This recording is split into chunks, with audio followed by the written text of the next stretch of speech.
The story about human origins that you have always believed actually begins too late, laughably late, like a spectator walking into a theater when the movie is already halfway through. Most of us are spoon-fed a perfect script. That history opens with the spectacular arrival of the Anunnaki, omnipotent gods stepping down from the sky.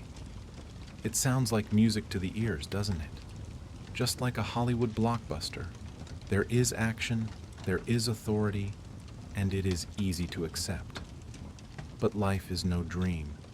When you brush away the dust covering the oldest clay tablets, you will realize a naked truth. There were no gods there. No commands, no halos, just silence. A heavy silence of black waters lying in wait. Why are we so afraid of that stillness that we must rush to fill it with noisy myths?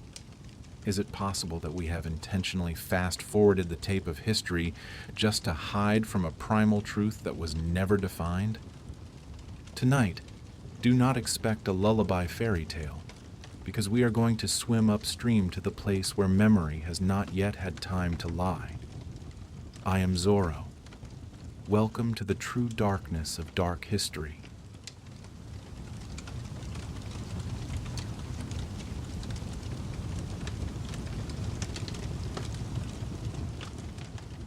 Welcome back to the darkness. Let me ask you a question. Do you think you know where the story begins? No, I'm not talking about your birth or the founding date of some empire. I am talking about the beginning, point zero of humanity. The story you were told. It starts too late. And believe me, that delay was never accidental. Tonight we will do something dangerous. We will turn off the noisy sounds of legend and turn back time to before the name Anunnaki became a cult of conspiracy theories. Take a deep breath. Because where we are going, there is no oxygen of certainty. Most of us are raised on a grade A action movie script. That the human story begins with a big bang, powerful entities hurtling down from the heavens, tall gods, glowing skin, stepping out of spaceships or celestial gates, those called the Anunnaki. They came, they saw, and they ruled. This version sounds really satisfying, doesn't it? It is complete. It is easy to accept. It is like opening your eyes and seeing your parents standing there, ordering you to clean your room. It brings a sense of safety because it begins with authority. It gives us a reason to exist, to be slaves, or to be children of a great power. But there is a crack in that perfect picture.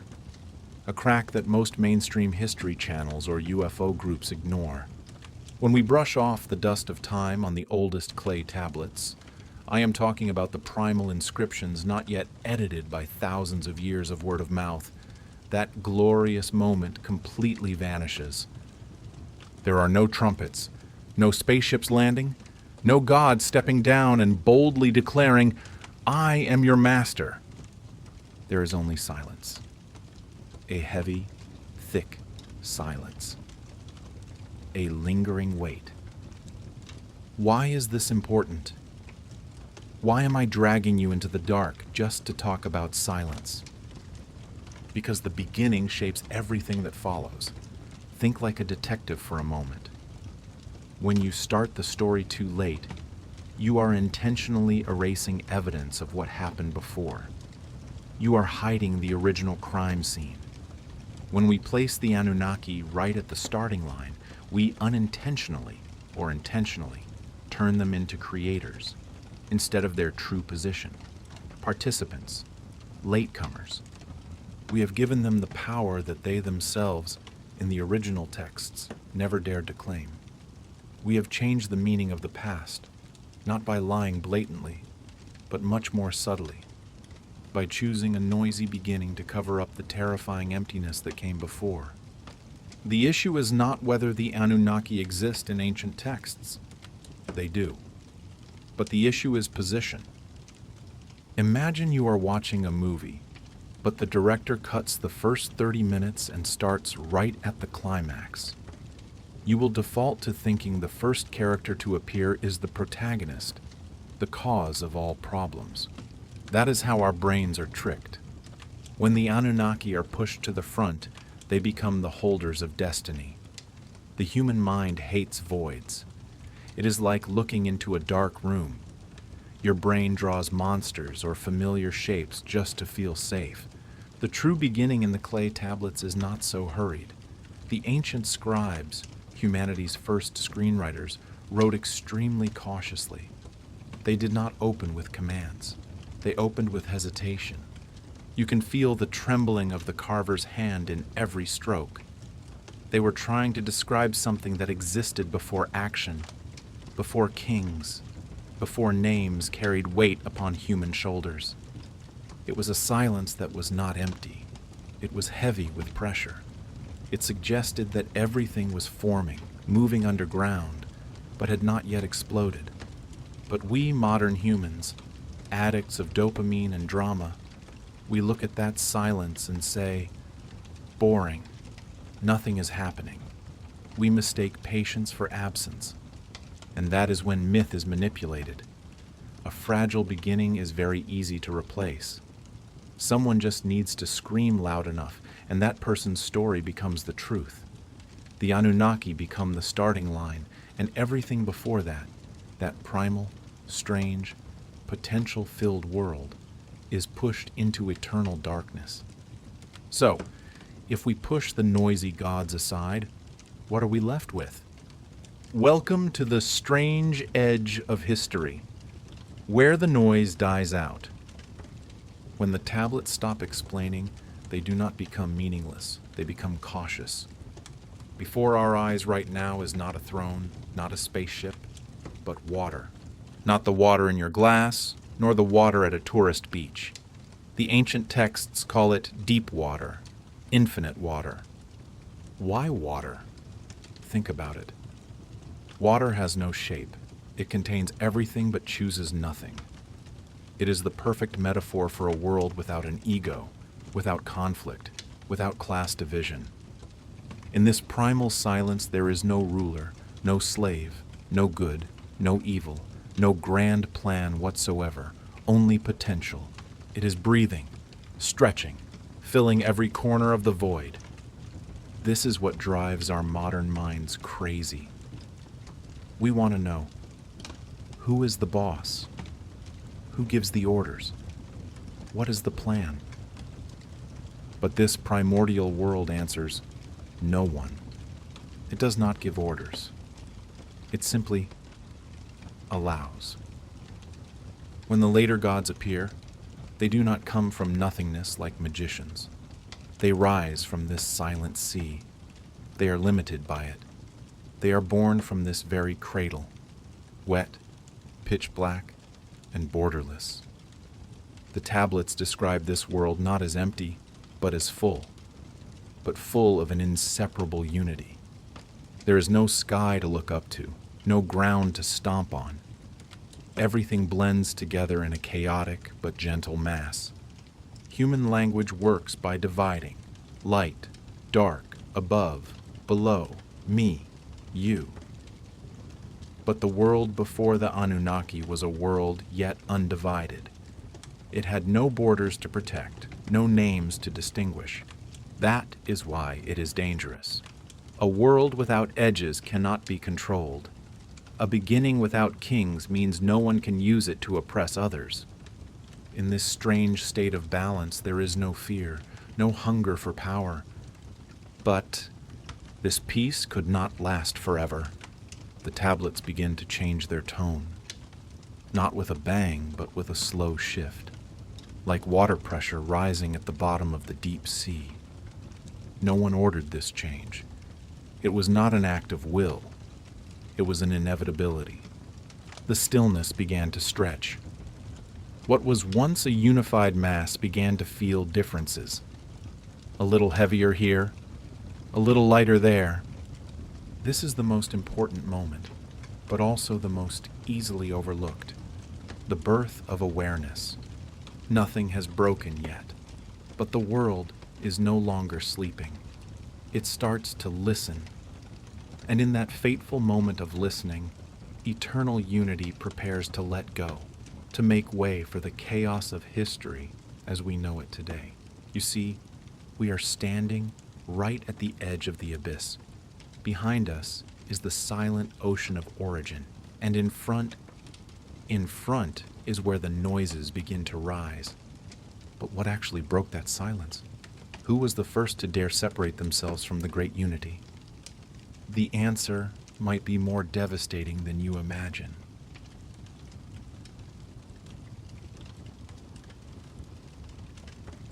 Are you still there? Good, because that stillness we just contemplated in the previous part, it is about to die. We often think of creation as a gift, a miracle. But if you look closely at the oldest texts, creation does not begin with love. It begins with a painful separation. To have this, you must tear it away from that. To have light, you must rip apart the darkness. And to have gods, oh, you must destroy the eternal peace of the void. Let's go back to that water. In that primal chaos, the first two entities begin to take shape, but please, wipe the image of white-bearded old men sitting on thrones out of your head immediately. That is the product of Hollywood and lazy Renaissance painters. The ancient texts call them Apsu and Tiamat, but they are not king and queen, not yet. Apsu is fresh water, the pure flow, implicit, ordered. Tiamat is salt water, the surging ocean, chaotic, teeming with monstrous life. In that moment, they did not rule each other. They merged into one.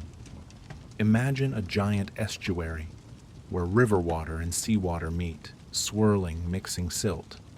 It is a dance of nature, not of politics. They are living geography, not characters in a soap opera. This is the key point historians often miss. Apsu and Tiamat did not want to create a kingdom. They simply existed together. No boundaries, no walls, no yours or mine. It was a perfect symbiotic relationship because it needed no definition. But then, the universe's greatest tragedy appeared. Not war, but the name. The moment we name something, we kill its infinite potential. When you call a body of water sea, it can no longer be sky. When you call an entity king, he is no longer free to be a wanderer. The name is a limit, the name is a border, and most importantly, the name is separation. In ancient texts, the act of naming is the act of creation. When the children, the next generations of gods, began to appear within the flow of Apsu and Tiamat, they carried names. And along with those names, space began to be sliced up. This is the sky, that is the earth, this is wind, that is storm. The unified, soft, and tolerant world of salt and fresh water suddenly became cramped. It was filled with invisible boundaries. These new entities, the young gods, needed space to define their egos. And to do that, they had to push their parents away. Do you see the irony? The existence of children is the death sentence for the freedom of parents. The appearance of the individual is the end of the collective. The sacred silence was broken not by the sound of swords, but by the clicking of keys locking reality into fixed forms. And then, what had to come, came. Difference creates friction. Friction creates heat. And heat creates noise. The young gods, Lahmu, Lahamu, Anshar, Kishar, they were not like their parents. They did not like to lie still and drift. They had limbs, they had will, and damn it, they had energy. They started moving. They stirred the waters. They created waves within Tiamat's silent ocean. Imagine you are Tiamat. You are the vast sea, accustomed to silence for millions of years. And suddenly, inside you, a bunch of noisy children start running, screaming, building, destroying. What we call evolution, development for ancient entities, is just noise. This noise is not just annoying, it is an existential threat. Because noise is evidence of chaos. Noise is the enemy of sleep. And Apsu, the primal fresh water, he just wanted to sleep. He wanted to return to the time when everything was quiet, smooth, and trouble-free. Don't be too quick to judge Apsu as the villain. Let's be honest. Have you ever wanted to scream at the neighbor drilling into the wall at 2 a.m.? Apsu is that insomniac man, and the universe is the apartment building shaking from the children's party. This conflict is not good versus evil. It is the war between the static state and the dynamic state. Between the past wanting to rest and the future wanting to act. The clay tablets record this growing discomfort coldly. Apsu could not rest. Tiamat could not sleep. The stirring of the young gods became unbearable. And this is when the story turns into tragedy. When you cannot control what you have created, you start to fear it. And fear quickly turns into hostility. Apsu began to plan, not to discipline, but to eradicate. He wanted to turn off the noise. He wanted to turn back the clock, bring everything back to zero, back to the sweet silence. But Tiamat, the mother of life, she hesitated. She was chaos, but she was also the cradle. How could she destroy the very things that came from her? We are standing at the threshold of the first war in human history. But remember this well. It did not start because of ambition for power. It started because of a disagreement on how to exist. One side wanted the world to stand still. One side wanted the world to spin. And when these two cosmic forces collided, not only would the gods bleed, but the very structure of reality would be torn apart. The winner would gain the right to write the rest of history. The loser would be turned into construction material for the new world. You think the Anunnaki were heroes who brought civilization? Wait until you see what they did to seize that position, because the blood of the defeated is still fresh under the fingernails of the victors.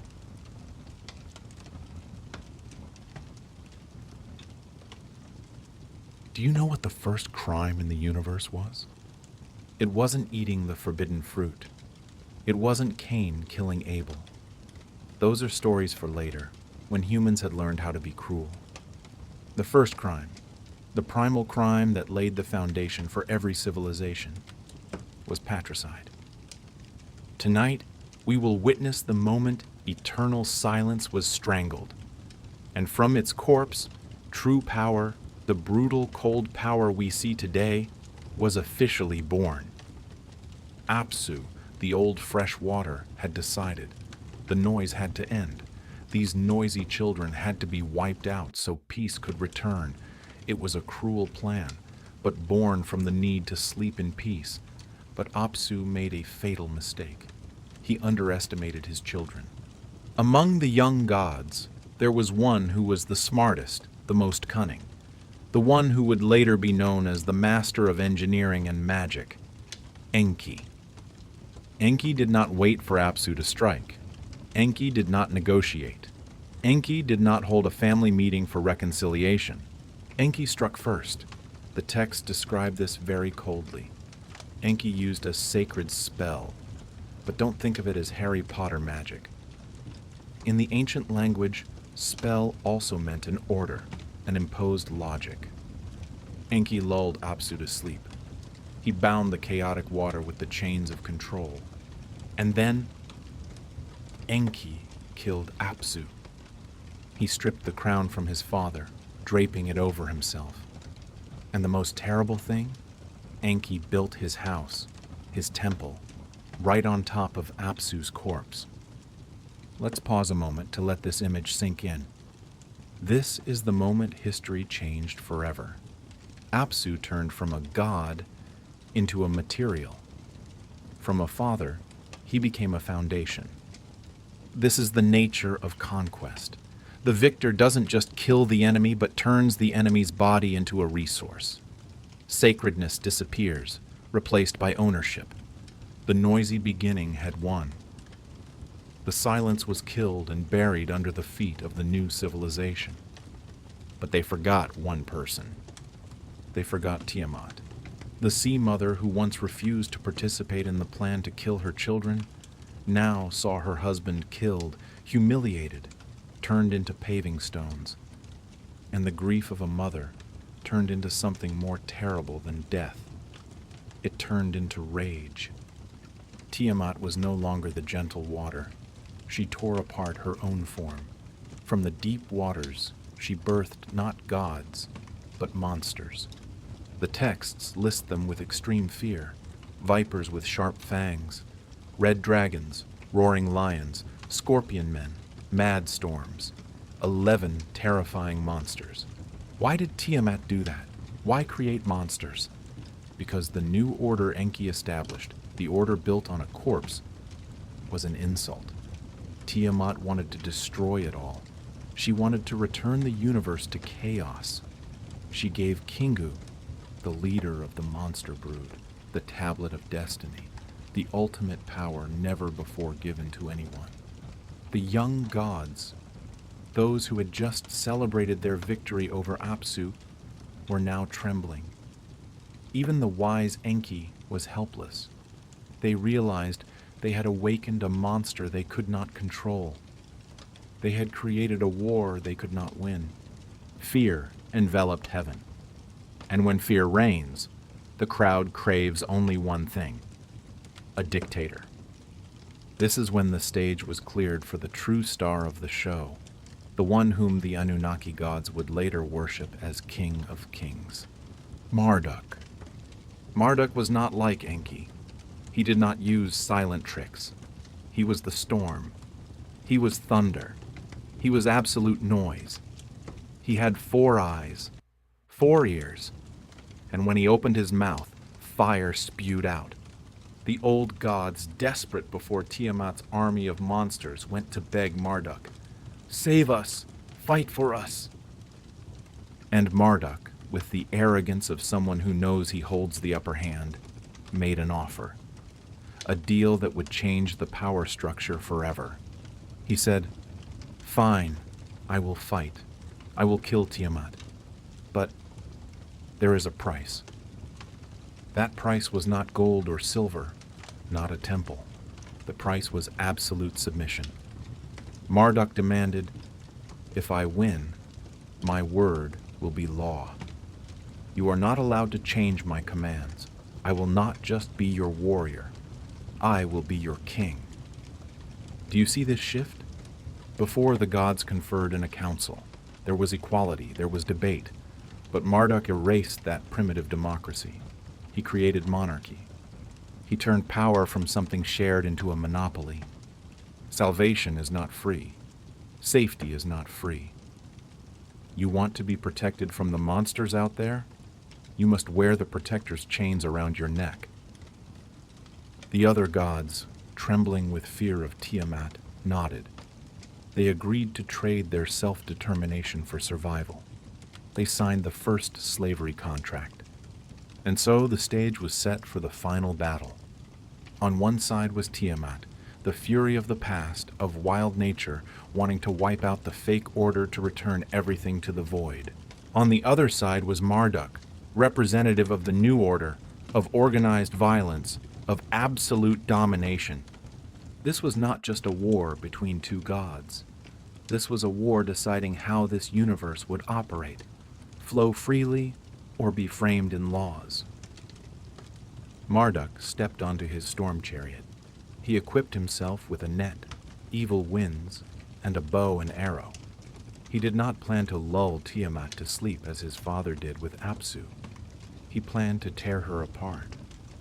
When Marduk drew his bow, he wasn't just aiming at Tiamat's heart. He was aiming at the very concept of a world without kings. And that arrow, once it left the string, would never return. History was about to be rewritten with the mother's blood, and from that colossal corpse, our world, the world of you and me, would be constructed. A world built entirely from a dead body.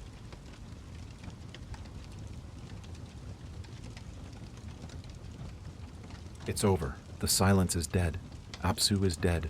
And now, only one final obstacle remains preventing the new order. Tiamat. Did you expect a beautiful martial arts duel? A fair fight? Forget it. Marduk doesn't fight for honor. He fights to win. And winning doesn't need to be pretty. The battle was fast and brutal. Marduk didn't get close to Tiamat. He cast a divine net to trap her. He released the evil wind, Imhulu, to blow straight into Tiamat's mouth when she opened it to roar, causing her belly to bloat, unable to close. She was paralyzed from the inside. And then Marduk drew his bow. The arrow tore through the wind, pierced through the gaping mouth, ripped through the stomach, and plunged into Tiamat's heart. No last words. No repentance. Only the thud of a giant body collapsing into the void. But the true horror began after the death. What did Marduk do with his mother's corpse? Did he bury her? No. He behaved like a skilled butcher. The ancient texts record this spine-chilling line. He split her like a shellfish into 2 parts. Half of her body he pushed up high, bolting it shut to stop the waters from pouring down. That is the sky. The other half he spread out, molding it into land. That is the earth. Her tear-filled eyes became the source of the 2 rivers, Tigris and Euphrates. Stop and look around you. The sky you admire, the ground you walk on, the river you drink from. According to this myth, it is all the flesh and blood of a dismembered corpse. We do not live in a house built of bricks. We are living inside Tiamat's corpse. This world is a giant crime scene that the murderer redecorated into a palace. Marduk established order. He arranged the stars.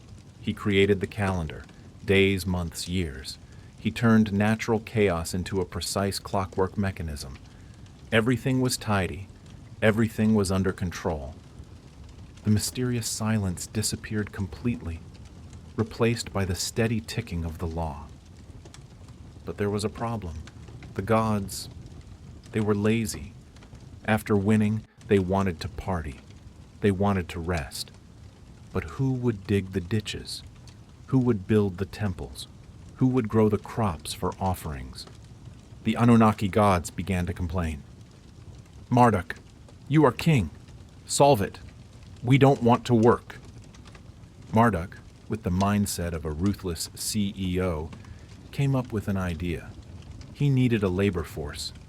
He needed slaves. But where to get the raw materials? He dragged Kingu out by the neck, the general, the lover, and the monster son of Tiamat, the one who held the tablet of destiny. Kingu was convicted as the mastermind behind the war, even though he was actually just protecting his mother. The sentence was death. And here, ladies and gentlemen, is the moment of our birth. Not from magical dust, not from the breath of God. Enki, the cunning sorcerer, took Kingu's blood, the blood of a monster, the blood of a rebel, the blood of a death row inmate. He mixed that blood with clay and molded Lulu man. You were taught that humans were born to be loved? That we bear the image of God? Sorry to burst your bubble. According to the oldest clay tablets, humanity's sole purpose for existence is to bear the labor so the gods could sleep. We were designed to be slaves. In our veins runs not the royal blood of Marduk, but the rebellious, sinful blood of Kingu. That is why the gods always fear us. That is why they always want to control, punish, and cause the great flood to wipe us out when we become too noisy. Because deep down they know we are the children of the enemy. So we have come full circle.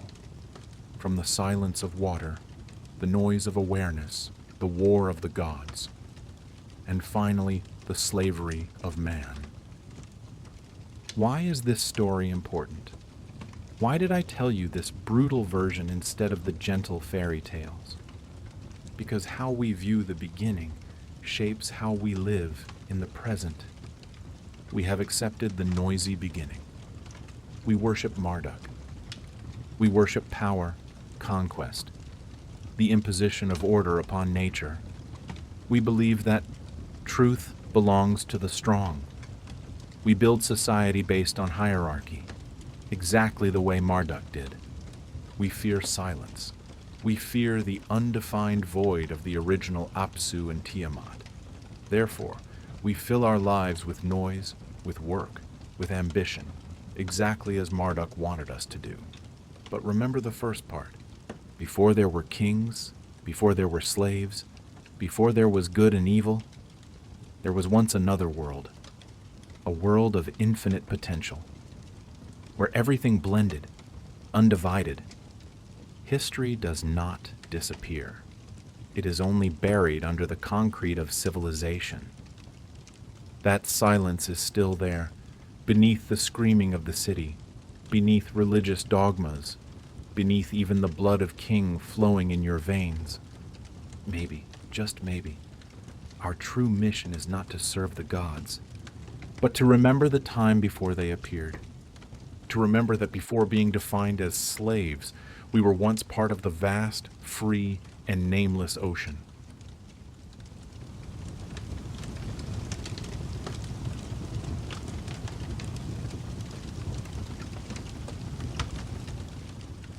Imagine you are in an elevator packed with people. The door is jammed. The AC is broken. You can smell the breath of the person behind your neck. The elbow of the person next to you is poking into your ribs. No one is fighting. Everyone is polite. But what do you feel? The warmth of camaraderie?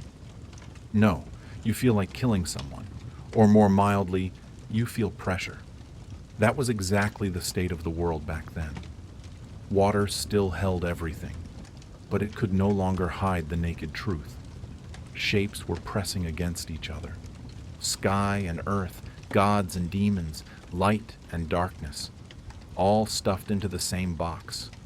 They weren't fighting, not choosing, just simply existing too close together. You know, excessive closeness doesn't create love. It creates tension, a kind of silent pressure. Not explosive anger, but the sensation of being strangled. The world at that time was like a giant leaning forward, about to fall flat on his face but not knowing where he would fall. It was waiting for something to happen. Anything. This was the final moment before names appeared. Have you ever wondered why we need names?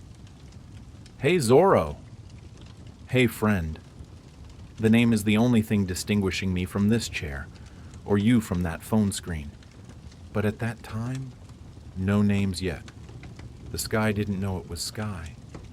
The earth didn't know it was earth. They thought they were conjoined twins. The balance here wasn't something to celebrate. The ancient tablets didn't write about this phase with songs of praise. Oh no, I've read them. The tone of the ancients. It reeks of fear. Caution, be cautious, do not wake the boundary, because the next step is separation, and separation will birth power, and power, oh, power will thirst for control. Sounds pessimistic, right? But they were right. When we step across this threshold of silence, we leave behind the world of pure potential. Sounds fancy, but potential means you haven't done a damn thing yet. We step into a real story, where actions have meaning, where every decision is a blade carving into reality, and where that silent sea, that great hodgepodge, would start doing something it never dared to do. It began to separate itself, slowly, calculatedly, and ruthlessly permanent. So here is the question for you, my curious friend. If you were locked in a hug so suffocating your bones were about to crumble, what would you do? Would you continue to endure in the name of harmony? Or would you tear the other person apart to get some air?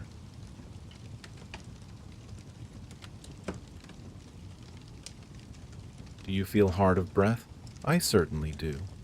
We often talk about freedom as an obvious right, but try imagining a world where the concept of personal space is a luxury item that never existed. Here, in this dark chapter of history, heaven and earth were not two distant lovers gazing longingly at each other. Oh no, they were a giant block of concrete, stuck fast, pressed tight. There was no above for you to raise your head and dream. There was no below for you to dig a hole and hide secrets. Everything existed in a solid block, heavy, quiet, and so complete it was. Nauseating. In this state, physics became useless. Nothing could fall down, because where the hell was the room to fall? Nothing could fly up, because the ceiling was glued to the floor.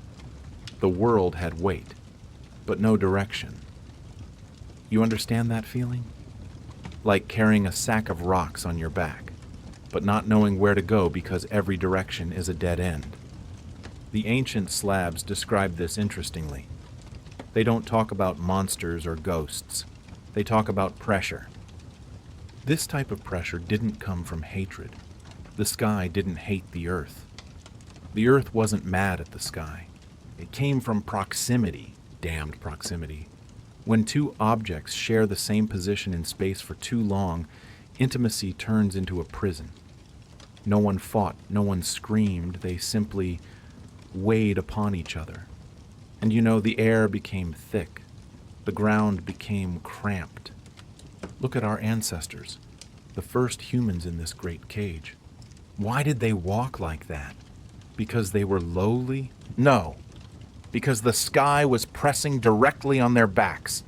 They walked carefully, bodies bent forward. They didn't know why they felt heavy. They only knew that, if they stood up straight, they could be crushed. And there, amidst the crowd bowing their heads, were those standing tall. The Anunnaki. They didn't give orders. They didn't interfere.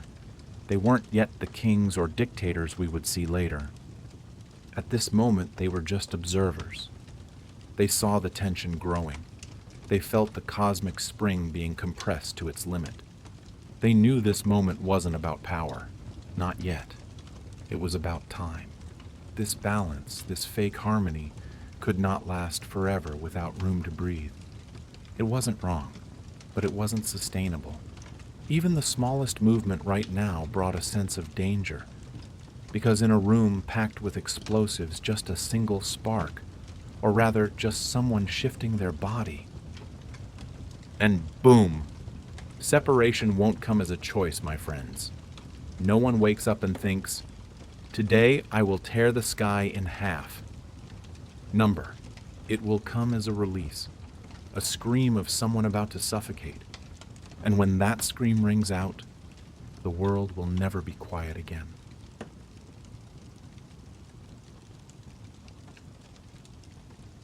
You see that water surface? It is screaming. We often think that great change comes with a bang, the sound of battle trumpets or thunder. Wrong. The most terrifying changes always begin with a sensation. When pressure builds, the world makes no sound. It reacts. The ground tightens. The air becomes heavy like liquid lead. You are no longer breathing. You are drinking the air. Even our tall guests, the Anunnaki, cannot escape this invisible cage. Look at them. Their movements slow down. Their shoulders slump. That usual arrogant, calm demeanor, gone. Why? Because the weight of heaven and earth does not discriminate. It crushes the ant, and it crushes the giant. This is not the time to give orders. No command can solve physics. The stone slabs describe this moment with a very expensive word: inevitability. It is the feeling when you know the car is sliding off the cliff, the brakes have failed, and you can only stare wide-eyed as it happens. And the humans? They stop walking. They look up. The fear right now is not the fear of a god wielding lightning. No, it is much more primal. It is the fear of pressure.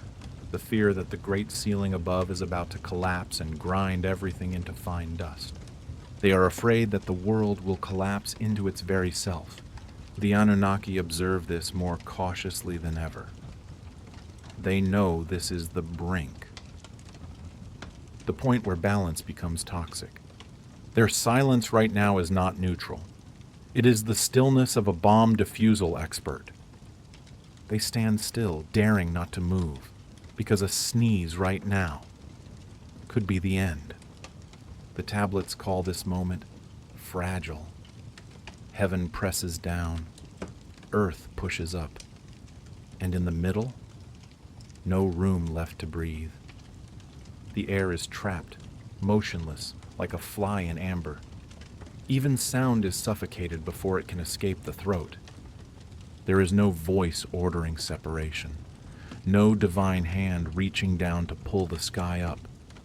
This separation does not come from a command. It comes from a limit reached not by anger, but by excessive closeness. And you know when you compress someone or something for too long. Danger will demand release, even when no one wants it, even when everyone is trembling in fear. The world is holding its breath, suspended, waiting for this moment of bursting.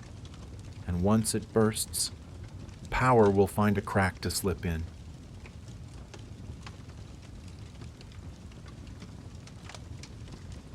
Do you know that the worst feeling is not when disaster strikes? It is the moment right before, when you know for certain it will happen. You can feel it in your breath, short, shallow, uncertain. Humans at that time were the same. They didn't need a weather forecast schedule. They felt the world about to change right inside their lungs. They inhaled, but the air seemed unwilling to enter. They exhaled and felt like they were expelling a piece of their soul. And our guests, the Anunnaki, they are no longer calm. Look at the way they observe.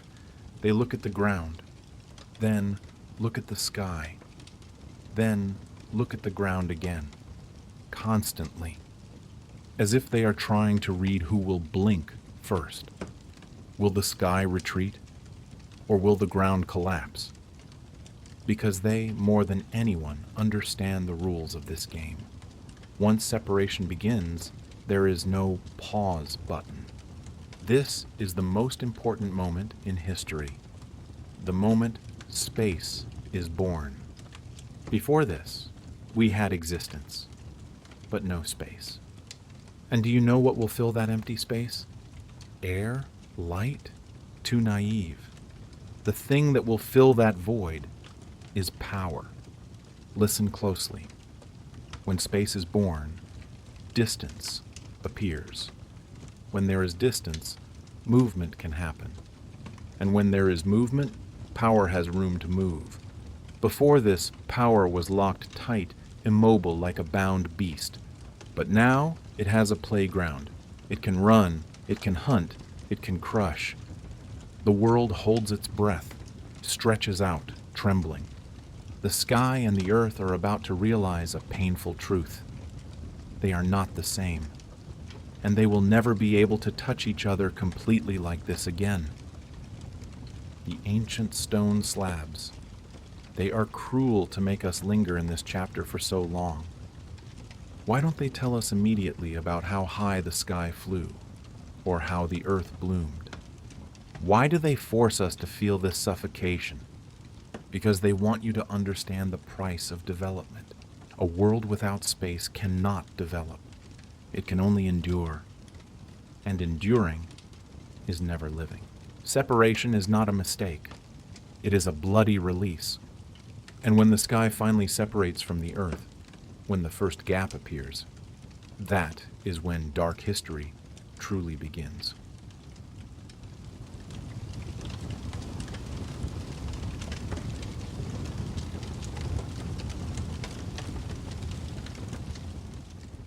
Wait, before you swipe the screen or fast forward, stop with me for a second. There is a laughably ironic thing happening right now. You are listening to my voice, a stranger, through a glowing device in the palm of your hand. This signal runs through oceans of fiber optics and satellites to reach your ears. We are in a world divided by geography, but tied together by invisible strings of technology. I want to know where you are while the night or the light is enveloping you. Hanoi, New York, or some nameless town? Type the name of your city down in the comments. Why? So you can feel this shiver.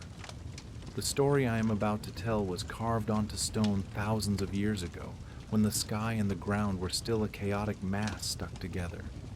And now, it is being reborn in a world that is cracking apart in exactly the same way.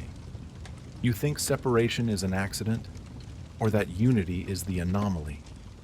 The separation did not come with an invitation card or a polite warning. It came like an explosion, a violent release. Imagine pressure accumulating over millennia. And then, boom! The sky did not float up gently like a balloon. It was ripped away, pulled away by a brutal force that could not be denied. The earth below groaned, sank, cracked open to make room. Air, a luxury that never existed, suddenly rushed into lungs, sharp, freezing, cruel. For the first time in the history of existence, the concepts of above and below were born, and grotesquely, along with it came the birth of the most powerful thing, distance. The ancient slabs do not describe a celebration party. They describe anaphylactic shock. Humans, tiny creatures, fell flat on the ground, mouths gasping for the first gulp of air, bodies convulsing in fear before the brain could understand what the hell was happening. The warm unity was dead. The safety of the cocoon was broken. But look up there! While humans writhed on the ground, the Anunnaki stood firm, unflinching, fearless. Their posture was solid like towers. Their faces cold, unreadable. Why? Because they understood the rules of this new game. Separation relieved the pressure, yes, but it also created a stage for power. When sky and earth were joined, no one was higher than anyone else. But when the sky lifted, whoever stands higher controls. Sound can now travel far. Light can spread. And more importantly, darkness can swallow the hidden corners. The tablets record this moment reservedly, as if the stone carver's hand was shaking. Creation was complete, but it was not gentle. It was an open wound. After the initial shock, the world did not return to peace. It became naked. Light pried into places never before seen. Long shadows slithered across the ground like invisible snakes. Humans stood up, staggering, touching the ground as if to check if it would collapse further. This freedom, it smelled of danger. It was too wide, too empty, like standing on the edge of a cliff without a railing. And this is when the Anunnaki began to move, not in a hurry. They walked with the arrogance of those who know they hold the handle of the knife. Their voices echoed in the new space. Their gestures reached far. Power learned to move. Because where there is space, commands can spread. And where commands spread, order, or rather, rulership, follows. The tablets do not say this is evil. They just say it is different. The world lost its innocence. It could not return to the warm, sticky era of togetherness. Now, balance does not come from proximity. It comes from position. Social structure was not written by laws. It was written by spatial geometry. The sky is above, the earth is below, and the Anunnaki chose to stand in the middle. They didn't need to force anyone. The distance did that work for them. Humans began to look up, wait, and listen. Instinct told them that the one standing higher, the one with the voice that carries further, is the one who leads. History began to bend, not sharply, but slowly tilting towards those who knew how to occupy space. But the noise and glamour of the sky are only half the story. You think true balance comes from those screaming orders from above? Mistake. When the sky tore apart, creating chaos above, then below. Deep beneath the crust of the globe, something else was silently operating. The tablets lead us down, away from the blinding light, away from the noisy commands, into the bowels of the earth, where darkness reigns but is not terrifying, where water flows slowly, patiently, carrying the weight of the whole world. This is the domain of Enki, not high above, not standing between heaven and earth to give speeches. Enki is underneath. He does not rule by fear or distance. He supports. The carvings speak of Enki with a strange respect, not the worship for a king, but the reverence for a great architect, the one who holds the plumbing system of the universe. While the other Anunnaki were busy building a stage to shine, Enki was deep down, listening to the sound of water flowing through rock, adjusting pressure, keeping the ground from crumbling under the weight of the massive egos above. Power above is control, but strength below is existence. This world did not collapse immediately after separation, not thanks to commands from the sky, but thanks to the invisible currents beneath our feet. Enki knew a truth that those above ignored. Creation is not a flashy moment. It is a process of endurance. But will the fragile balance between the one commanding above and the one supporting below last forever? When the egos above grow larger, can the foundation below still bear it? We have just witnessed the birth of space and power, but in the next part we will see the price to be paid for that order. This is Zorro, and you are in the darkness of history.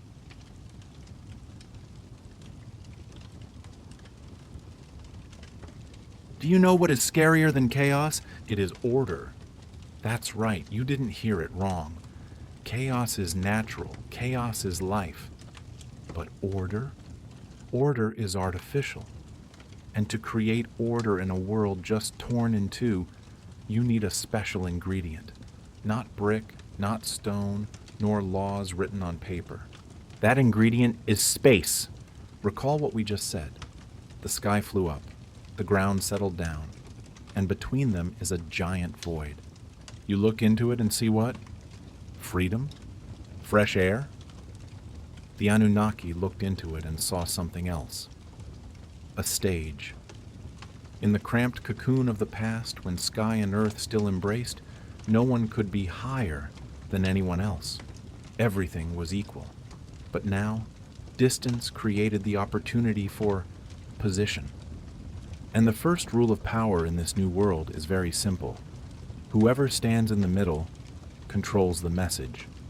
Ancient texts describe the movement of the Anunnaki interestingly. They didn't race. They didn't panic to grab territory.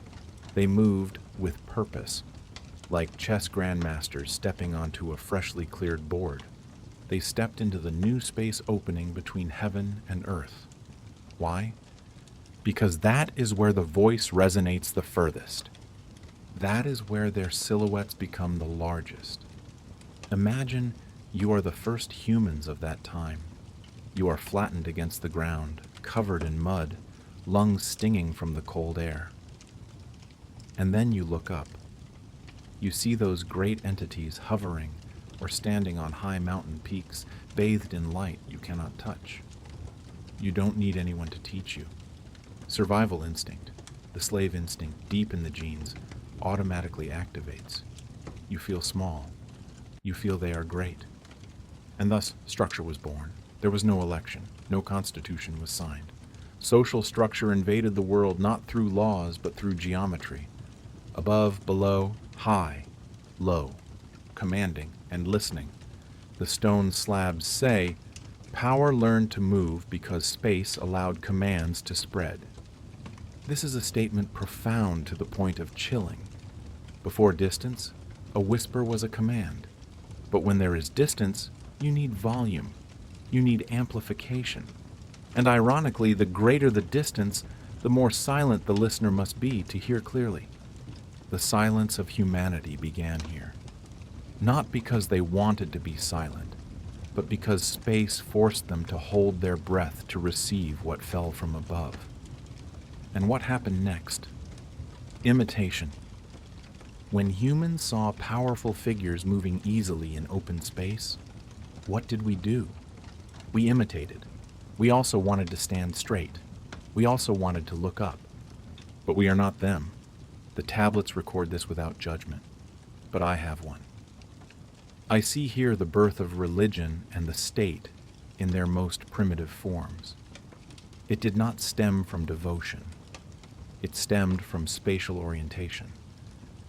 Once orientation exists, there will always be people standing closer to the source than others.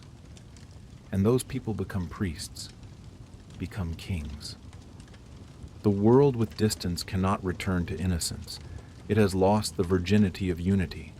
Now it must relearn balance through law and role. But what is the price of this order? It is loneliness. As the world adapted to the new distance, the feeling of safety vanished. It transformed into vigilance. Humans began to move more stealthily. They observed the sky with fear instead of familiarity. They observed the ground with suspicion. They learned a costly lesson. Space can protect you from collision, but it also isolates you from connection. Light no longer shines equally on everyone. Darkness began to creep into the gaps, and in those shadows a new emotion began to sprout. Not quite terror yet, but insecurity. The realization that one could be abandoned, ignored, forgotten in this vast void. Power above had finished setting up its throne, but a three-legged stool cannot stand if it lacks the most important supporting leg. The sky had a master, the ground had submissive subjects. But what about the dark places? What about the places where the light of the Anunnaki could not shine? Human insecurity needed a place to hide, and that place was not up high.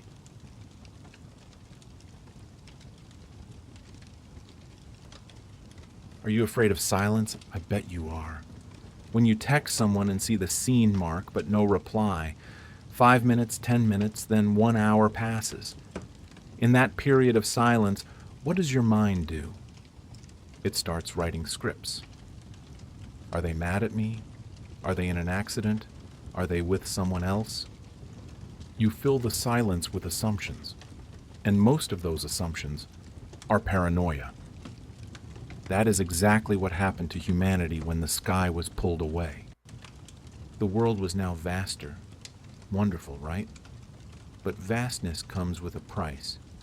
Fragility. Distance didn't just push the sky away from the earth. It pushed humans away from each other. It pushed trust adrift. The tablets describe a heartbreaking reality. What stands afar can no longer be fully understood.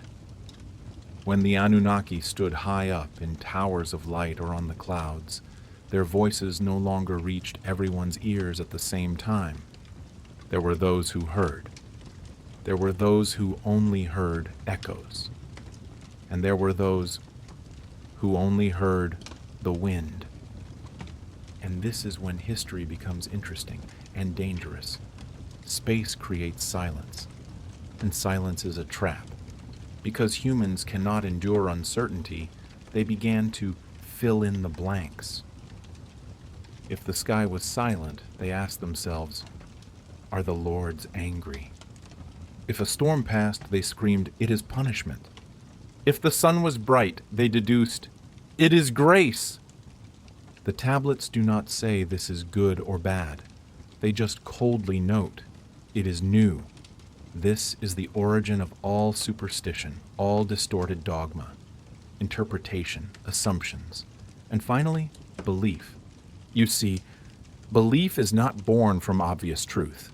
It is born from distance. We believe in what we cannot touch, because distance has turned those entities into mysterious divinities.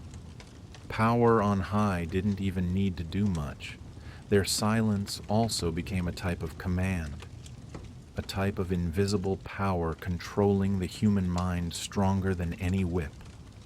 History began to bend, not according to truth, but according to what people imagined about the truth. But physics teaches us a lesson. Every action causes a reaction. When the sky pulled everything up high, it created a massive pressure pressing down below. Separation above demanded a balance below. You cannot build a skyscraper without a deep foundation. While humans were busy looking at the sky and weaving myths, something else was quietly forming. Not in the clouds, not on the ground, but beneath it. The open space between heaven and earth created a downward pressure. And where did that pressure find an answer?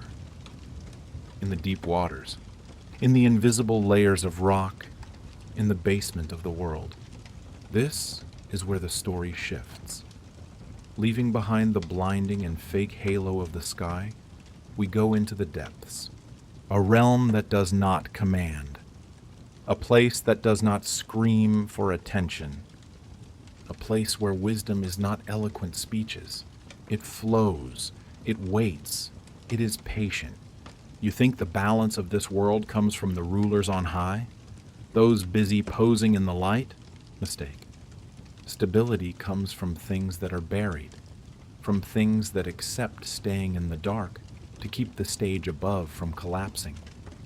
The tablets lead us down, far from commands, into where water still moves slowly, carrying the weight of the whole world without complaint. This realm is not new. It has been there since before the sky flew up. It is the silent guardian. And there, in that eternal darkness, is a character waiting for us. One who does not need distance to create power. One who does not need silence to create mystery. Are you ready to meet the keeper of the bottom, the man carrying the whole world on his shoulders without needing a word of thanks?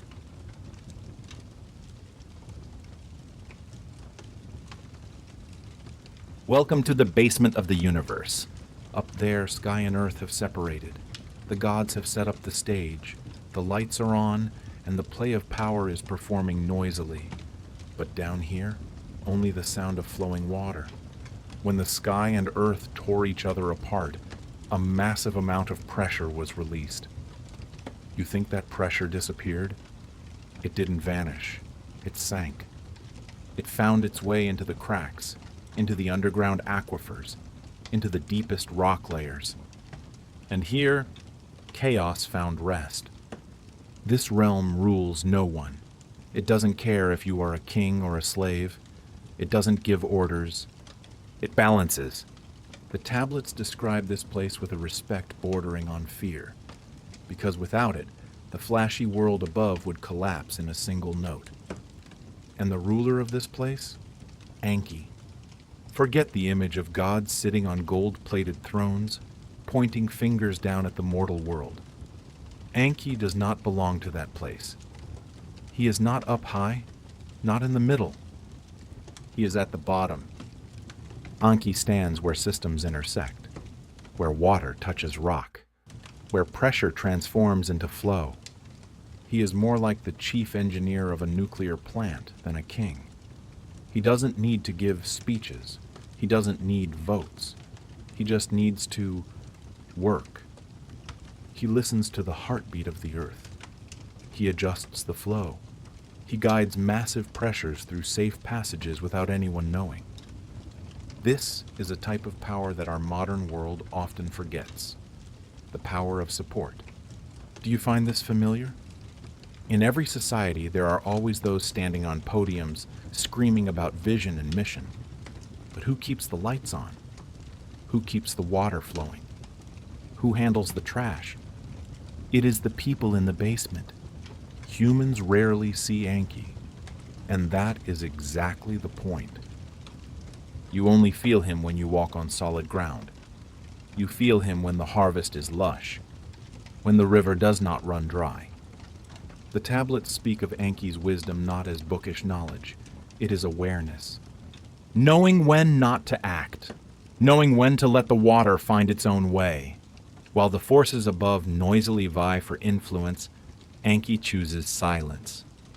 Because silence is the sound of stability. And this is the biggest lesson that the ancient stone slabs want to slap right into our faces. Creation does not begin with authority. It begins with support. This world did not wait for the Anunnaki to come and distribute commands to start operating. Long before there were kings, water flowed. The earth hardened. Life found its own way to thrive. Natural systems operated perfectly in the darkness, invisible and patient. The appearance of the gods on high, with their distance and commands, was just a coat of paint over a machine that had been running smoothly since ancient times. Enki represents that naked truth, that the foundation is more important than the roof, that the pillar holder is more important than the flag waver on the roof.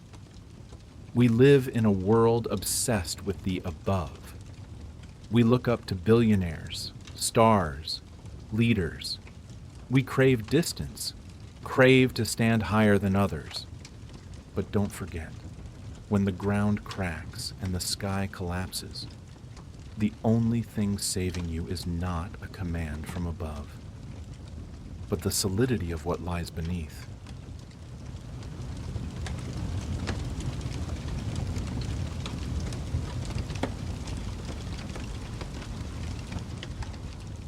Now, let's do a little test on gratitude. When was the last time you bowed down and said thank you to the sewer drain in front of your house? Never, right? You only remember its name when it gets clogged and the stench rises right up to your nose. That is exactly how humanity treats the forces that are actually running this world. We are a strange species. We are mesmerized by the spotlight, by the guys standing on high podiums screaming about mission and vision, while completely ignoring the mud-stained engineer in the basement, ensuring the whole building doesn't collapse on our heads. Today, I will tell you about the greatest scam in history, the rise of the PR department in the world of the gods. Look at the system beneath our feet. Ancient Mesopotamia did not exist thanks to magic. It existed thanks to drainage and hydraulic systems. Crops didn't grow because some king was handsome or had a deep, warm voice. Shelters didn't stay standing because priests prayed loud enough. No, it was all thanks to a giant, silent machine, operating with the precision of a Swiss watch beneath the earth. It absorbed pressure. It redirected flows. It kept the ground from cracking open and swallowing the crowd busy arguing above. The clay tablets describe this work as boring to the point of inducing sleep. No explosions, no eloquent speeches. Why? Because drama is the enemy of stability. This is the domain of Enki. But let's be honest with each other. Enki is a typical back-end employee. He does all the heavy lifting, calculating flow, balancing geological pressure, keeping the ecosystem from collapsing. But does he get on the magazine cover? No. Enki stays down in the Apsu, the abyss. He is there not because of a lack of power, but because his work doesn't need your likes. Water still flows whether you believe in it or not. The foundation still holds even if you forget its existence. And Enki is the naked truth, and the problem with the truth is it is too boring. When everything operates too smoothly, humans start to suffer from idleness breeds mischief. The system below was too perfect, to the point where it became invisible. And when the belly is full, the head starts looking for entertainment. Our eyes roll upwards. We start noticing the noisy ones, the ones standing up high, where the sunlight hits the brightest, the ones who don't make the water, but are very good at standing and pointing at the river and screaming, "I command you to flow." And when the river flows because of gravity, folks, the crowd below claps thunderously. Oh, he is so powerful. Do you see the irony here? Attention became a type of power. What is seen gets promoted. What works tirelessly in the dark is taken for granted. Humans started to believe that the ancient influencers, the gods of the sky, of thunder, of eloquent proclamations, were the ones controlling life.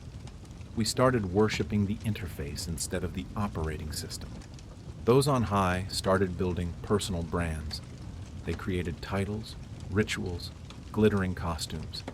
Meanwhile, Enki was still hunched over in the basement, tightening the water valves so the people above had clean water to wash their faces just so they could look up at the sky. This created a tragicomic picture. Above, a grand play. Roles were assigned. Who is king? Who is general? Who is the thunder god? Everything was noisy, colorful, and full of ego. Below, the deadly silence of efficiency, unchanging rhythm, patient to a terrifying degree. The ancient carvings place Enki in the deep not to lower him, but to issue a warning we have ignored for 5,000 years. This world does not run on commands. It runs on systems. But who cares? Commands sound much cooler. Faith began to change the rules of the game. Faith doesn't need logic. It needs presence. And the rulers above always knew how to show off.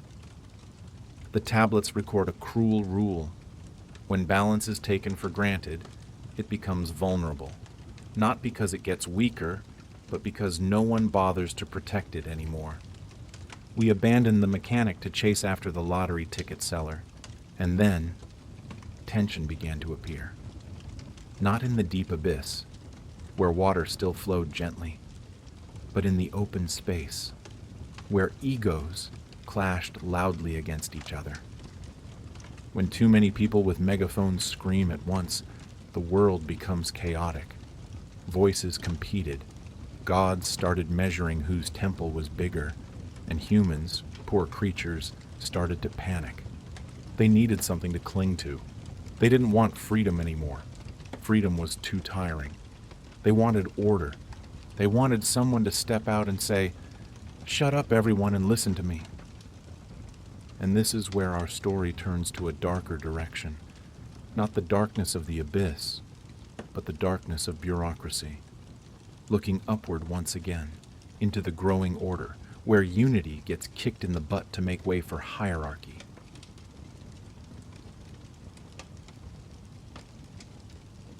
Welcome back.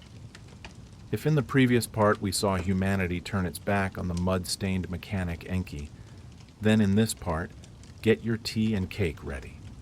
Because we are about to attend the coronation of the first CEO in human history.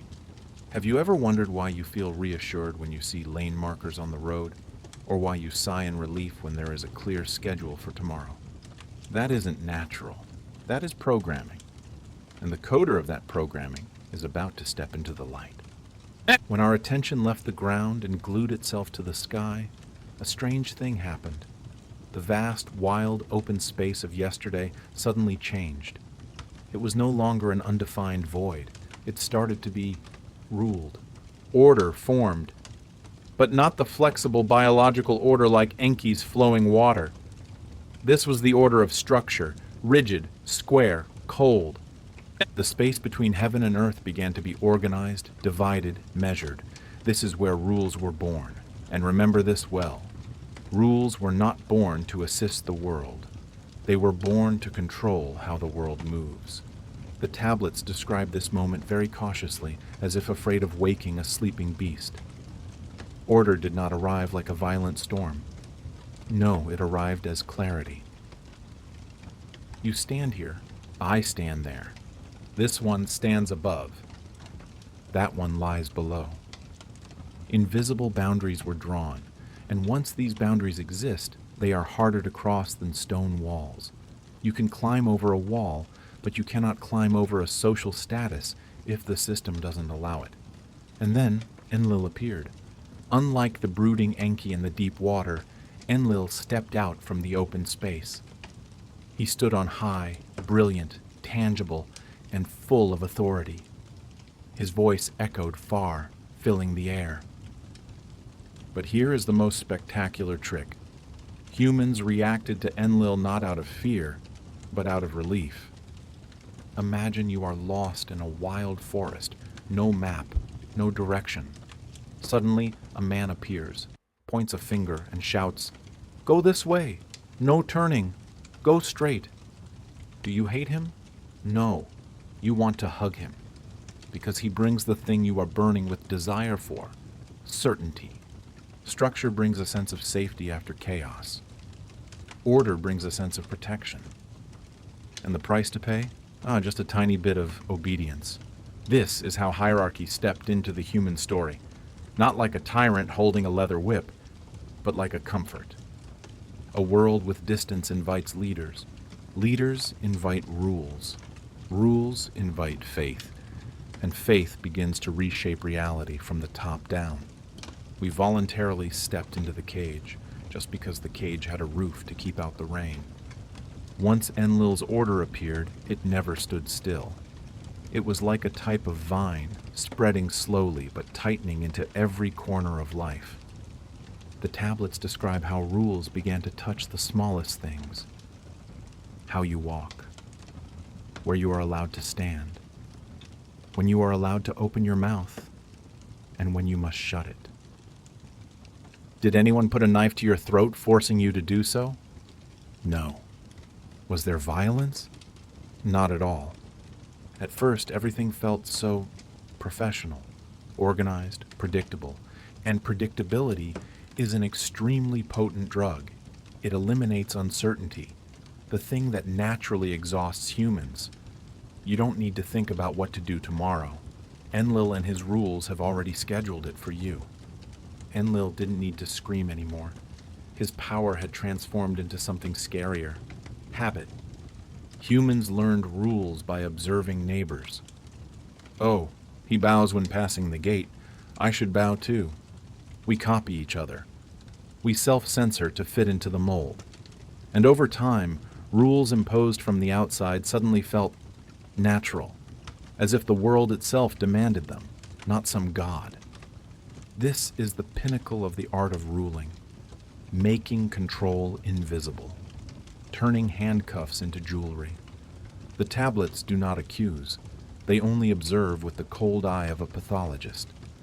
A system that feels natural is the strongest type of system. It doesn't need an army to defend it. It simply continues, day after day. And as Enlil's system grew strong, the space for Enki's quiet balance shrank.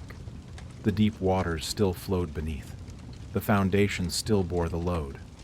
But few remembered why they were important. Every eye was glued to order, to rituals, to ranks. The stability below was considered obvious, like the air you are breathing. When the system was settled, humans stopped asking, where do these rules come from? Why must I do this? They only asked, how do I follow the rules better to get promoted? Fundamental questions became rare. Repetition became truth. Human memory shifted. What was once a choice of the ruler now felt like destiny. We started teaching that order to our children. You must not do that. Why, Mom? Because it's the rule. No one explained why.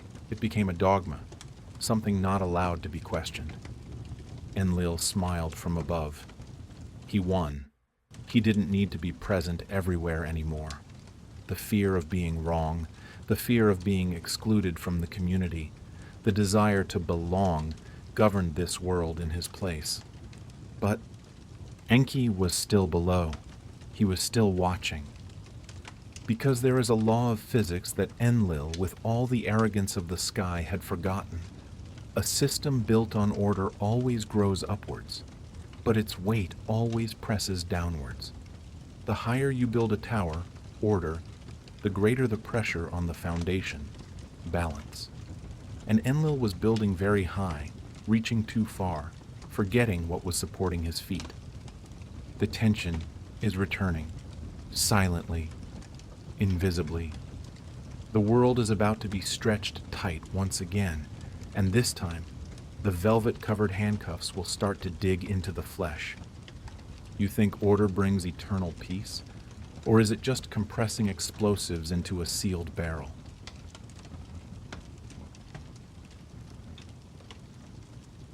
Do you feel the air getting heavier? It's not atmospheric pressure. It is the weight of expectation. In the previous part, we saw Enlil erect the framework of order, and humanity happily crawl into it like sheep finding a warm pen.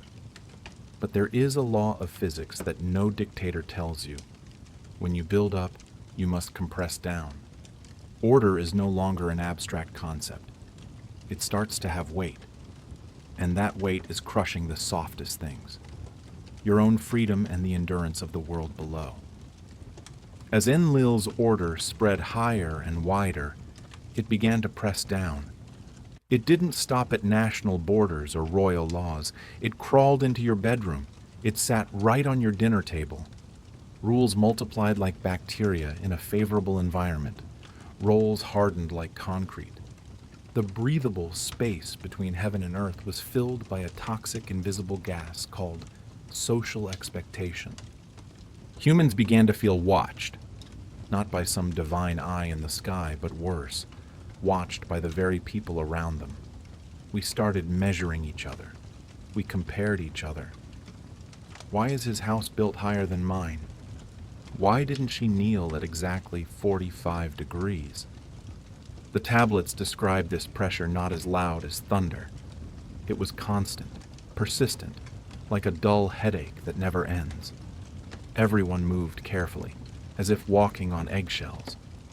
They were afraid to step out of the mold. They were afraid of becoming deviant. And this fear didn't come from Enlil striking lightning on their heads. No, Enlil didn't need to lift a finger. This fear came from a pathetic primal need of humans, the need to belong. Once order defines what is right, being different means dangerous. You don't need police to keep order. You just need to create a society where different people are looked at with cold eyes. That is the most efficient prison in the world, a prison without bars, where prisoners guard each other. While human society above was busy acting out the play Model Citizen, down below, the real system was screaming. The deep systems began to feel extreme tension, not because they were weak, but because they were asked to shoulder more than their design allowed. Enki, the old, brooding engineer, felt this change most clearly. The water still flowed, but the flow was forced. The balance still held, but it was trembling. The pull from above became violent. Enlil's order was a greedy giant. It demanded absolute stability. It demanded infinite resources, but it refused to listen to limits.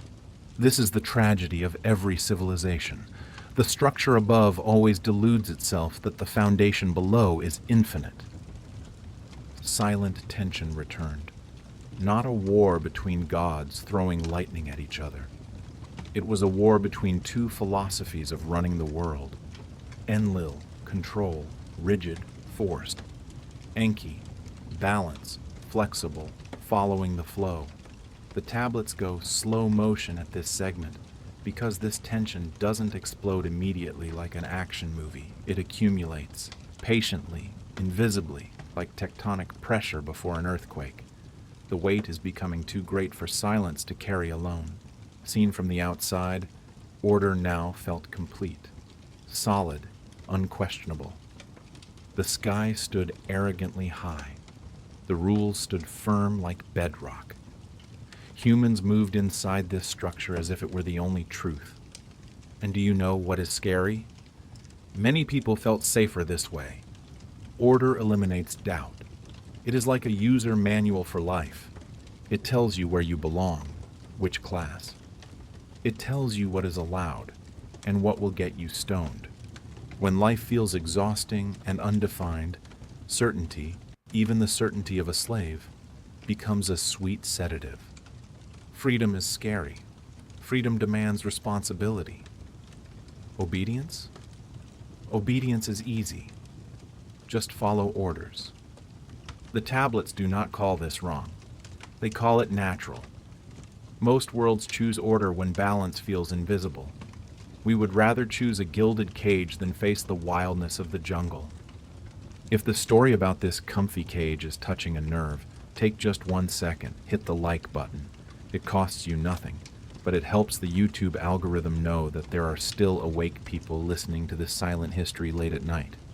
And if you want to see the full process of how humanity tied itself up, the full playlist is waiting for you. Because believe me, what happens after order stabilizes has never been peaceful. Once rules harden like stone, resistance always starts somewhere. Don't expect a noisy revolution with flags and guns immediately. Not yet. Resistance starts quietly, not immediately, but silently beneath the surface. It rises not from the sky where the gods are busy partying. It rises from the humans feeling the weight of control they never chose. You think order brings peace, or is it just delaying conflict? It is like compressing a spring. The tighter you compress it, the greater the stored energy. Resistance doesn't come as anger. It comes as discomfort, an itch under the skin, a silent feeling that something is wrong, something is unbalanced. Humans started noticing small things. Rules felt too tight like an old shirt. Movements felt overly watched. Choices felt limited even when no jailer stood there. The tablets describe this change extremely subtly. It started inside the mind, not on the streets. People didn't scream, they whispered. They didn't fight, they hesitated. And remember this word well. Hesitation. That is the first crack in any system built on absolute certainty. Beneath the surface, Enki felt this shift immediately. He didn't hear words. He felt pressure. The deep waters reacted to the imbalance long before the human brain could name it. The flow started to change direction. Currents pressed harder against the reefs. Balance was demanding release. Enki didn't move against Enlil. Not yet. He was a brilliant strategist of patience. He watched, waited. He knew that systems built on forced order would collapse slowly, not from external attack, but collapsing under their own weight. The pressure is growing invisibly. Humans started to stop, started to ask questions quietly, started to feel the weight of the rules they used to worship.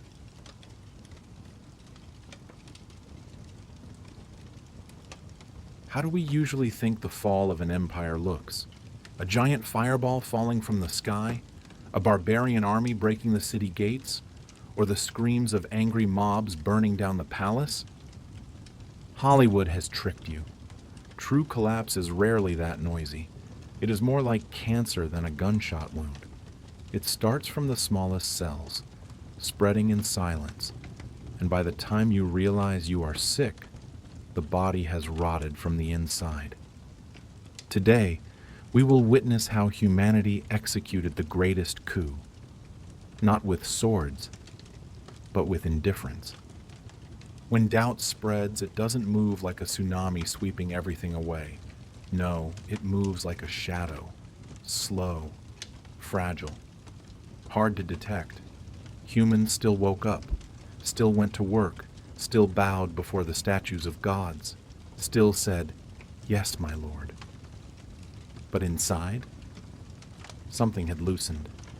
An important screw in the soul had been unscrewed.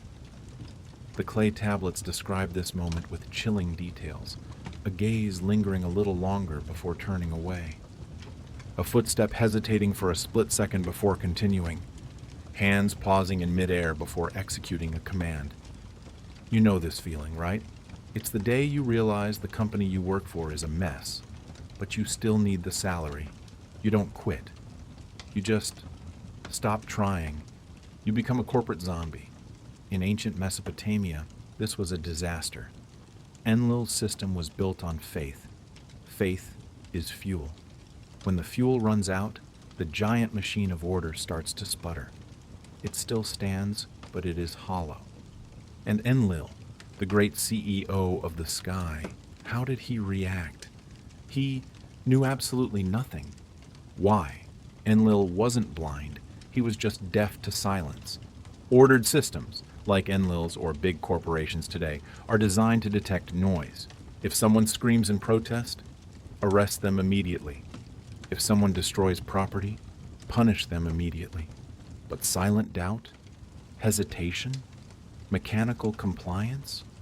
Enlil's system had no sensors for those things. He looked down and saw everyone still lining up neatly. He looked at the reports, the tablets, and saw work was still being completed. He thought, excellent, everything is stable. He didn't know he was ruling a kingdom of ghosts.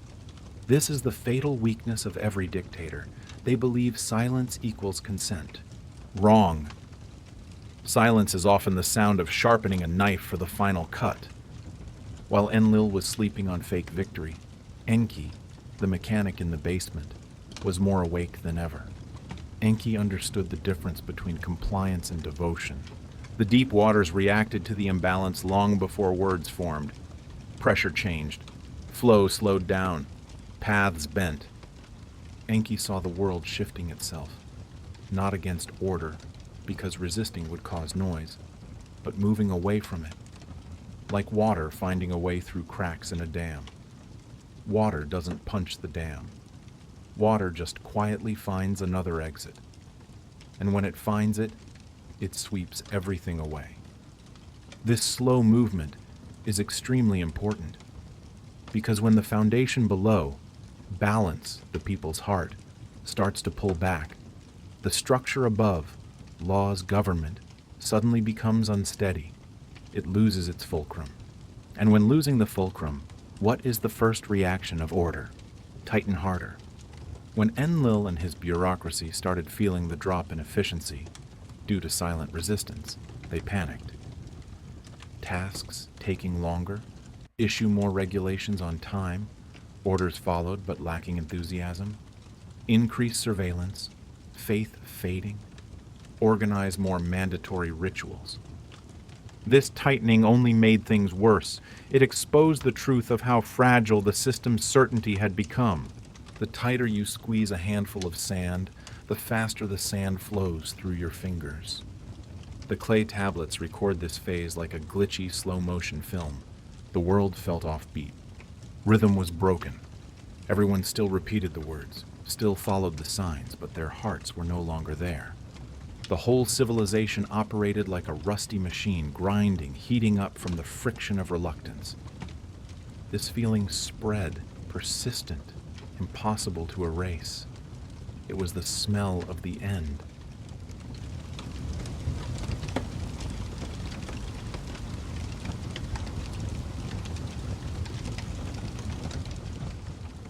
Imagine you are in a room. The door is locked. The air is being sucked out bit by bit. You are still breathing, but every breath is a battle. No one screams. No one bangs on the door. Everyone just sits still. That is exactly the feeling of humanity under Enlil's era of perfect order. But my friends, history teaches us an ironic lesson. Silence is not consent.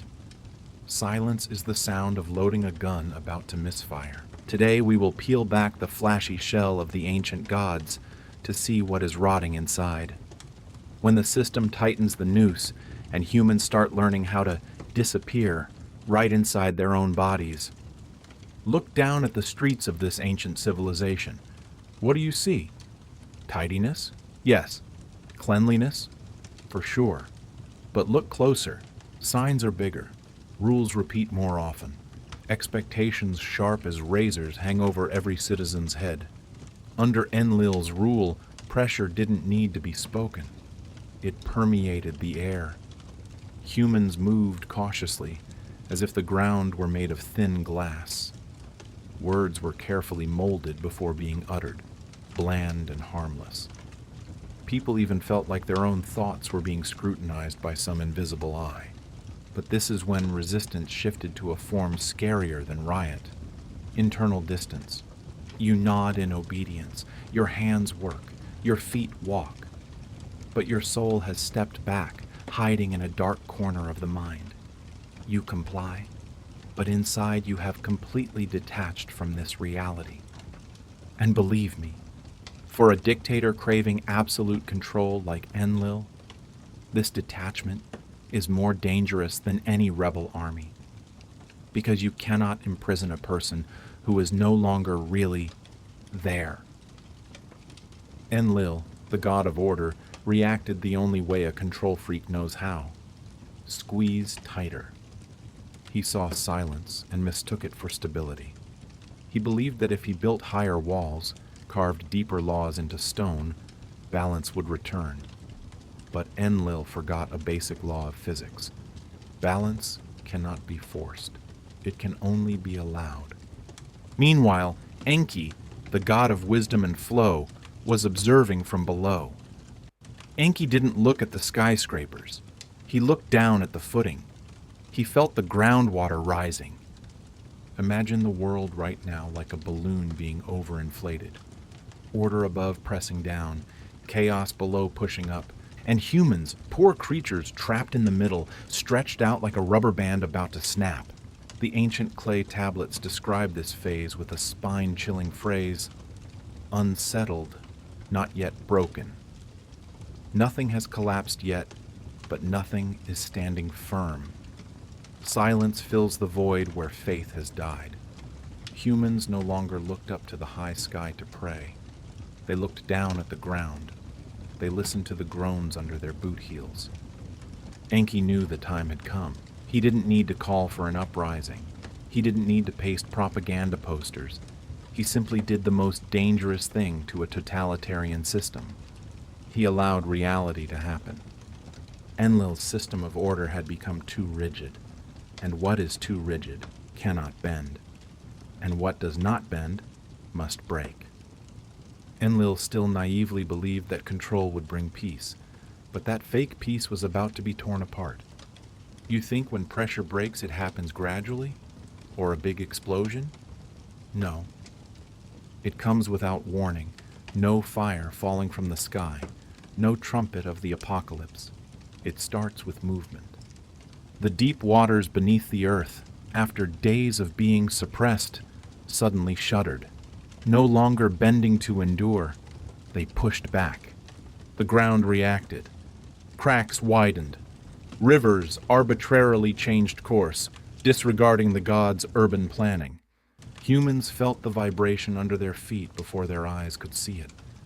Something once hidden had now risen to the surface. Silence officially ended. Enlil felt this shock immediately. Not the rebellion of humans, but the disobedience of physics itself, of nature. His power suddenly became ridiculous. You can order a human to stand still, but how do you order a crack in the ground? How do you punish a flood? Commands were still issued, but effectiveness vanished. Rules once solid as bedrock suddenly became slow, obsolete compared to the speed of the water. And this is the most interesting moment, the moment I like to call the awakening of the sheep.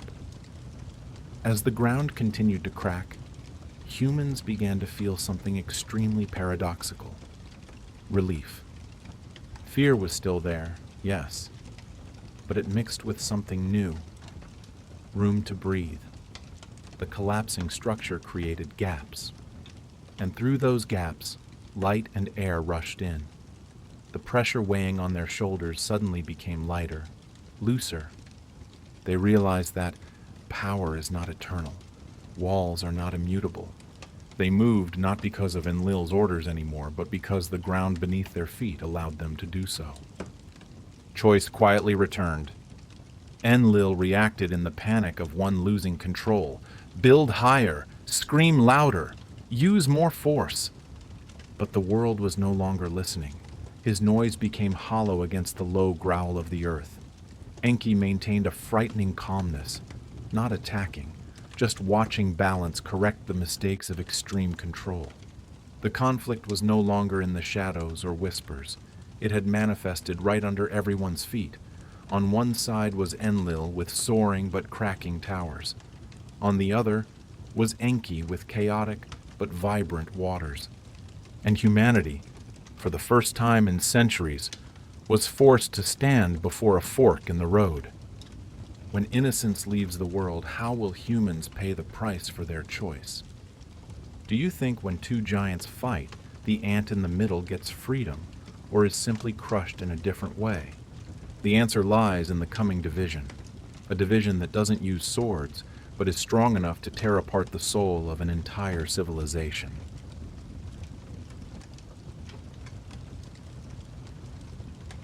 They often say history is written by the victors, but what happens when no one really wins?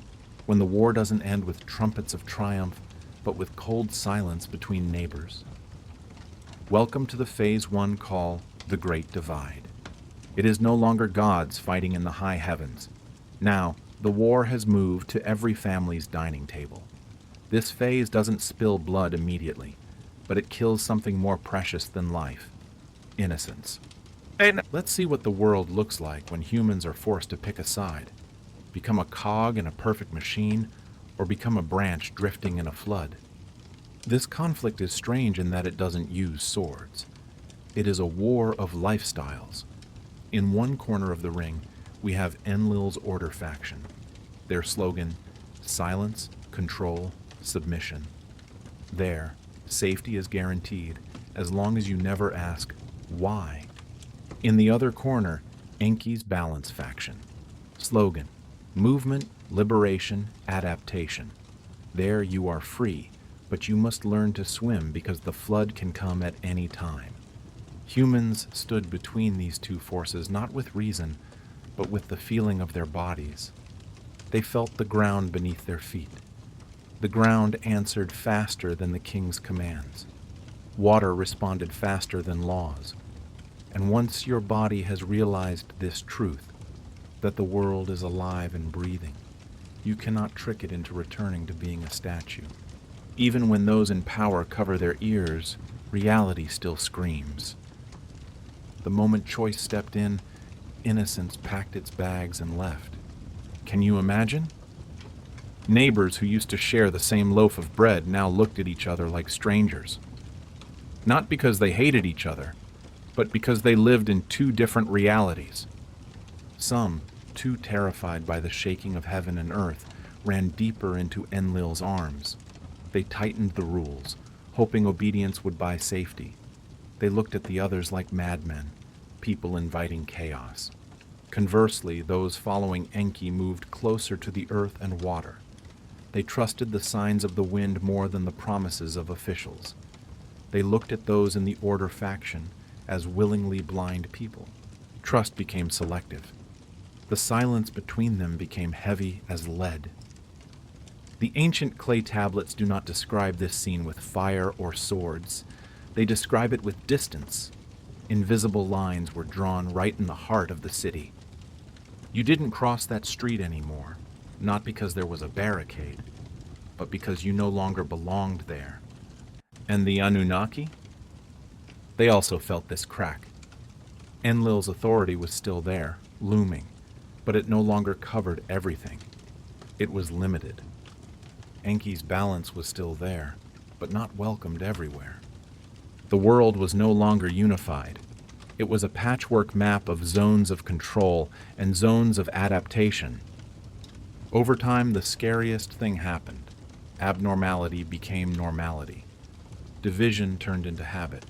Humans stopped arguing. Why argue when you no longer share the same frame of reference? Instead, they adjusted. Borders appeared not with bricks and stones, but where human feet hesitantly stopped. Those in the Order faction found stability in their cages. Life was cramped, suffocating, but predictable. Those in the Balance faction accepted the risks of freedom. Floods came, land shifted. Life was precarious, but vibrant. Both sides looked over the fence and whispered to themselves, "Thank God, I am not them." Enlil looked down at the straight lines of people and nodded in satisfaction. Enki looked at the life-nourishing water flow and smiled mysteriously. Both gods knew a cruel truth. A divided world cannot heal quickly. It only learns to live with the tumor of difference. And this is where the real danger started to take root. Education. The survival choices of this generation became the fairy tales of the next. Human memory, my dear friends, is a dishonest storyteller. It always favors comfort. People living under order told their descendants about protection. They spoke of divine rules that saved them from the barbaric chaos outside. People living with balance told of survival. They taught their descendants how to listen to the earth and sky and respect the flow. Both sides believed they held the truth. Enlil's order became tradition. Enki's balance became practice. The distance between them was filled with the concrete of misunderstanding. Stories hardened faster than limestone. The ancient steles do not judge who is right or wrong. They only quietly warn. When memory is separated, reunion is almost impossible.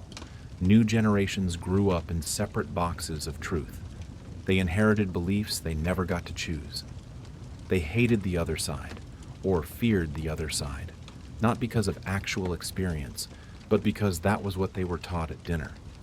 The world seemed peaceful again, right? Everyone had their place. No one was fighting. But that was a fake peace, a stability as fragile as thin ice on a lake. Beneath that new normal, pressure was still accumulating, because a divided world is an unbalanced world, and nature hates imbalance. We have seen division become a habit, but can habit save humans when real disaster strikes? When the system is stretched to its limit, will Enlil's walls or Enki's waters save humanity, or will everyone sink together?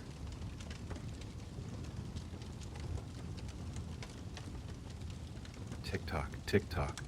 Silence. Do you know what the scariest sound of a machine is? It isn't the explosion. It is the grinding screech of gears wearing down from exhaustion. We are entering the third stage of this tragedy, the stage I call false stability.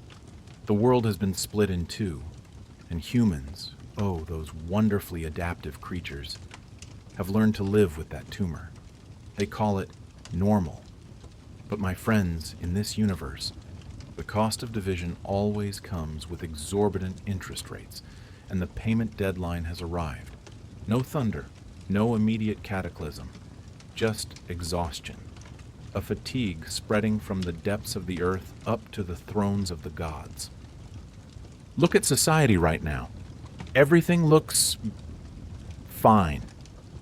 People of the Order faction live within their walls, shuddering at every change. To them, movement means danger. People of the Balance faction live in the open, shuddering at every structure. To them, rules mean prison. This division has become terrifyingly comfortable. Humans stopped asking, why is the world like this? They only ask, how do I survive tomorrow? Survival has killed understanding. Habit has built walls stronger than any brick or stone. Enlil looks at his smoothly running system and thinks he has won.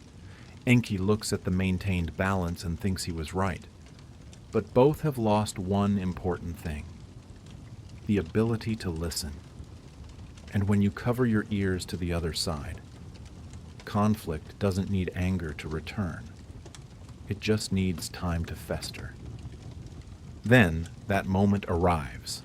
Not chaos, but exhaustion. Do you think a world stretched in two opposite directions can exist forever? The ancient clay tablets describe this phase without any drama, and that is what makes it creepy. Systems start to slow down. Repairs take longer. Red alerts flash but are ignored because everyone believes, this structure is eternal. It will hold. That is the greatest lie of every empire before it collapses. It will hold. Humans feel the betrayal of their primary habitat. In places where rules replaced listening, crops begin to fail. The land refuses to serve those who only know how to command, but not how to care. In places where flow is blocked, floods rise high. Water no longer flows gently. It rises with suppressed anger. The ground cracks in places where the weight of great structures becomes overloaded. Enki feels the pressure from below. Every pressure relief route has been blocked or overloaded. Enlil feels the cracks from above. Old rules can no longer patch new holes. And here is the classic reaction of power when facing failure: denial. Instead of admitting that the old way is no longer effective, what does Enlil do? He squeezes tighter. Rules pile upon rules. Commands multiply. Enlil hopes that if he screams loud enough, reality will have to obey. He tries to use structure to imprison fluctuation, like trying to use a fishing net to catch the wind. Meanwhile, Enki tries to open pressure relief valves wherever he can. But even balance has limits when control refuses to yield. You cannot heal a body when the head keeps banging itself against the wall. This creates a dangerous dead zone, a place where overly rigid control meets surging chaos. No approach is truly effective. Humans are trapped in the middle, like rats in a burning maze where all emergency exits are locked by cumbersome administrative rules. The world begins to fail in small but cruel ways. Rivers overflow not because of heavy rain, but because channels were forcibly straightened. Land is arid, not because of drought, but because natural flow was blocked by walls. Seasons pass incorrectly, too short or too long. The rhythm of life is broken. Humans start to argue. Some blame Enki's chaos.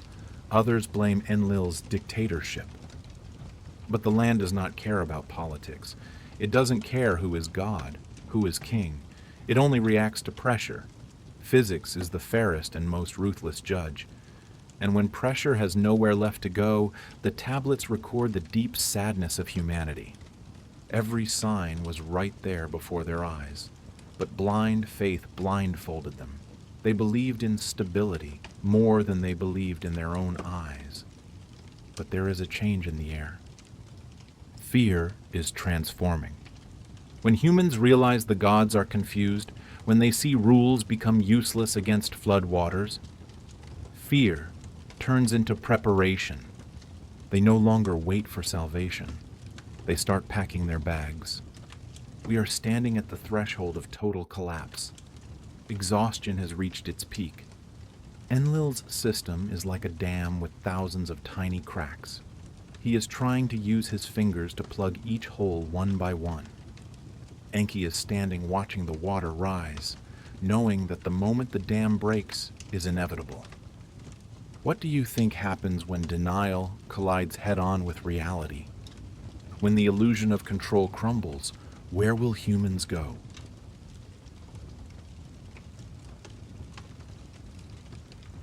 Everything has a breaking point, a rubber band, patience, and even a civilization.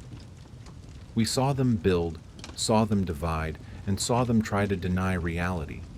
But as some sage, or maybe it was me, once said, "You can ignore gravity, but gravity will never ignore you." Welcome to the finale. This is when the clock stops counting down and the death knell rings. Not for humans, but for the illusion that we can control everything. When pressure has nowhere left to hide, it will do the only thing left: destroy to release. Enlil, in the final moments of the era of order, did something both tragic and laughable. He tried to legislate against nature. Imagine that scene. The water is rising, the ground is cracking, and Enlil's officials stand there, reading aloud new decrees banning floods, banning droughts, banning chaos. Rules upon rules. They tried to patch giant cracks with flimsy promises. This is the peak of arrogance. They believed that if the structure was hard enough, reality would have to bend. But water cannot read, my friends. And the land does not care about royalty. Control, when pushed to the extreme, does not become stronger. It becomes brittle and fragile. And then, snap. Not a big explosion, but the sound of giving up. The moment Enki had been waiting for and fearing finally arrived. Pressure found an exit. In places where flow was blocked, water tore apart the dams. In places where land was compressed tight, the ground split open like hungry mouths. Enki did not smile. He did not celebrate victory, because this was not a victory. This was a painful adjustment. When balance returns after a long time of being suppressed, it returns with the power of a beast. Enlil's straight roads were wiped out in the blink of an eye. Borders separating people were leveled by mud. In disaster, there was no longer an order faction or balance faction. There were only soaked and terrified humans left. This is when a magical and scary thing happened in the human mind. In the moment the system collapsed, fear disappeared, giving way to a root instinct: preparation. They stopped looking up at the towering temples. They stopped waiting for orders from loudspeakers. They looked down at their feet. They looked at the person next to them. Faith in the eternal protection system vanished like mist. Humans realized a cruel truth. No one was coming to save them. Enlil was busy saving his power. Enki was busy navigating the flow of the world. Humans, for the first time in thousands of years, had to steer the wheel themselves. They didn't move because they were told to. They moved because they wanted to live. Submission died. Survival rose. And that, ladies and gentlemen, is the true end of absolute control. When the storm passed, when the water receded, what did the world look like? It was desolate. It was messy. But it was real. Illusions of perfection were washed away. What remained was the nakedness of reality. Enlil looked at his empire. Rigid rules lay shattered. Enki looked at the new world, full of scars, but breathing again. The lesson carved into soil and rock is not who won or lost. The lesson is, power fighting against balance will always fail. Not loudly, but inevitably. Humans walked out of the rubble, not into chaos, but into a new order, a more humble order, where they understood they were guests of this earth, not its masters. The heavy silence of pressure was gone, replaced by the noise of reconstruction, of debates, of a life imperfect, but free.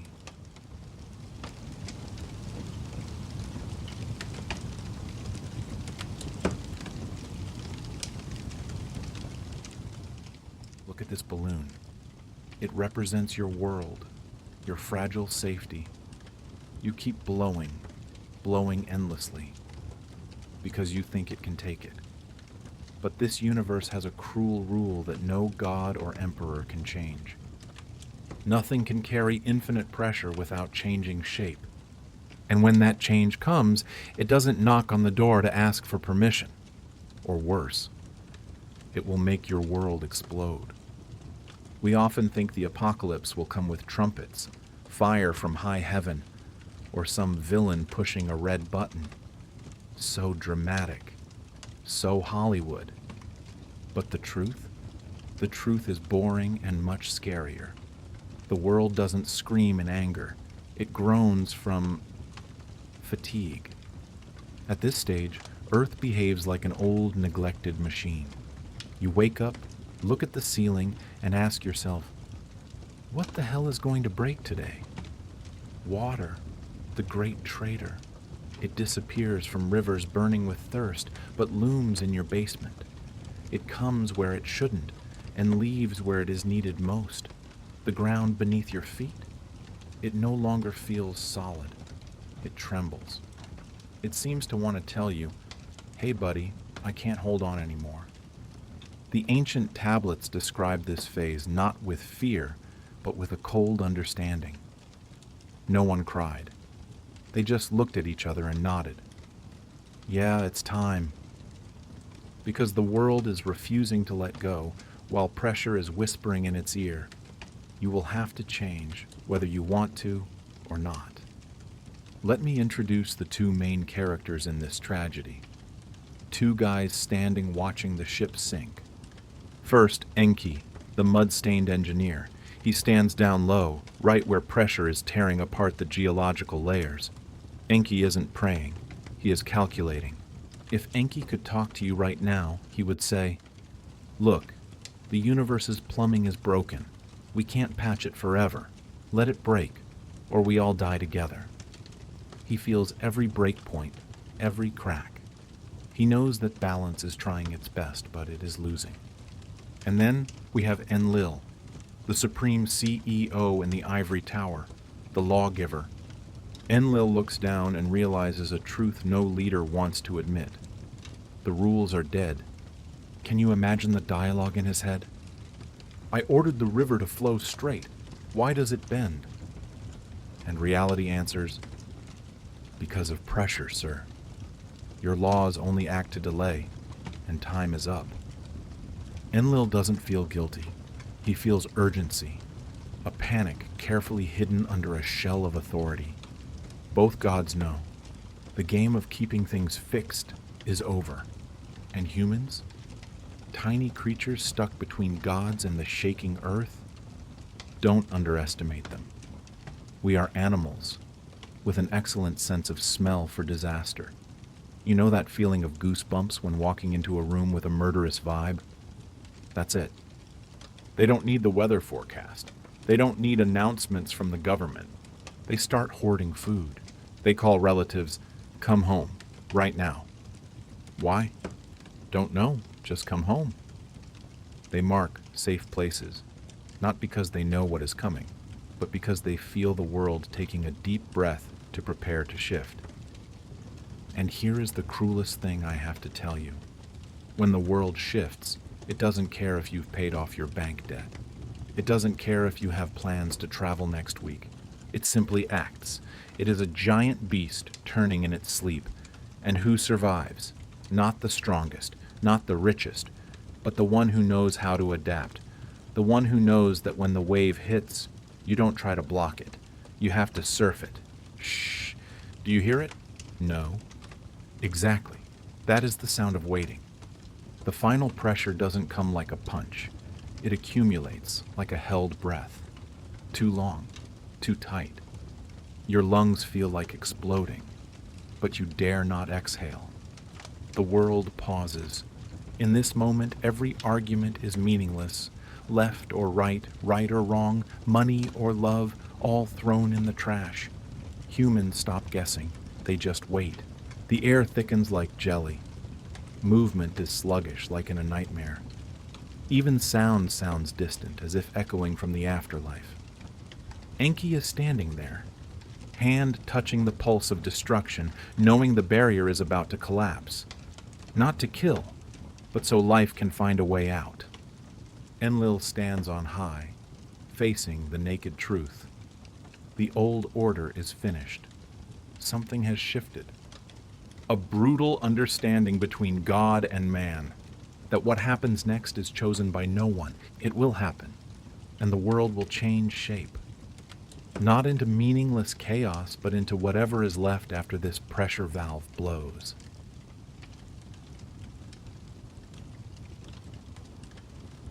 We are often taught, building is good, preserving is good, and collapse is failure.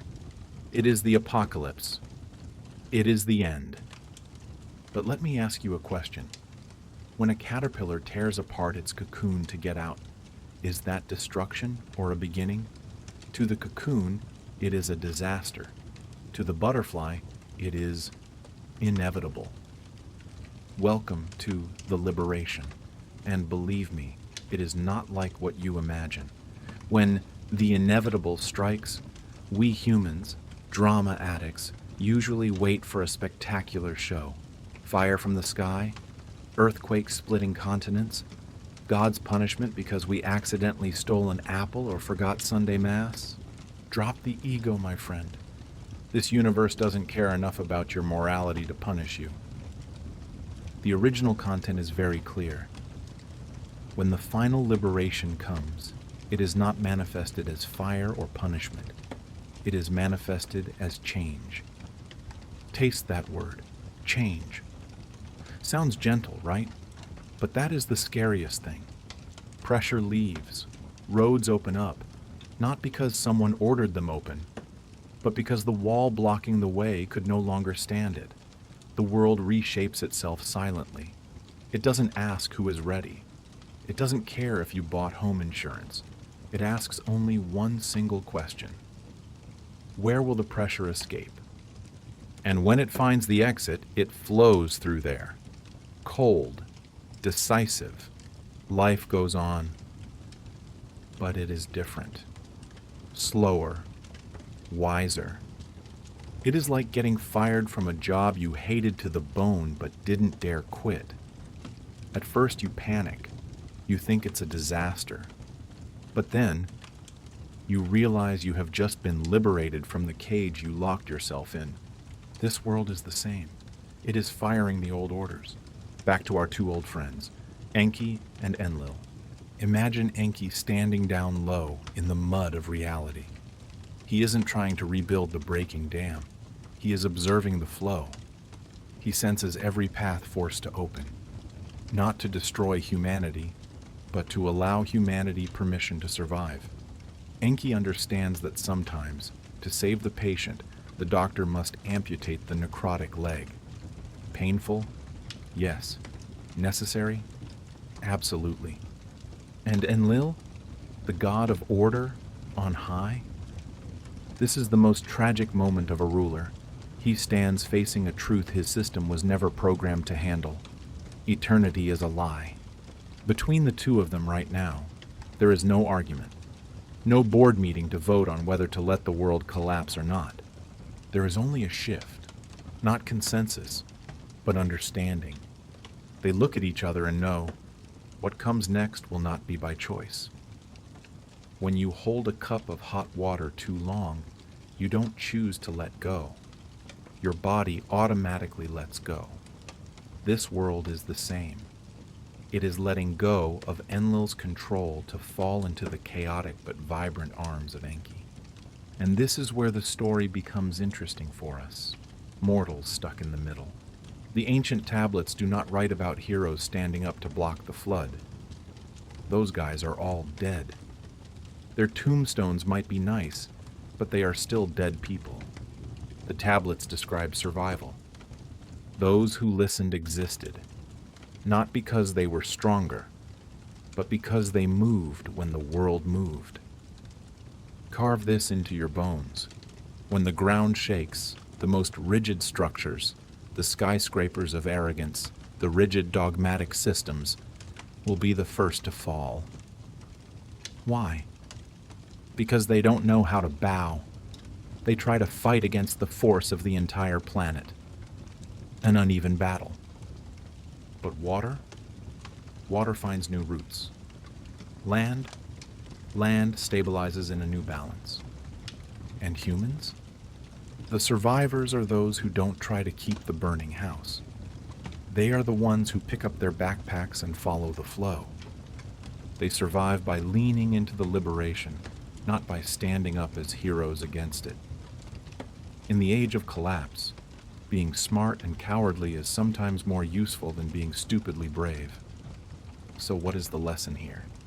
Don't worry. I don't plan to preach to you. But these clay tablets leave us a memory, not a command. Control tries to freeze time. It wants everything tomorrow to be exactly like today. It wants you to stay 20 forever, wealthy forever, powerful forever. But balance teaches how to walk through time.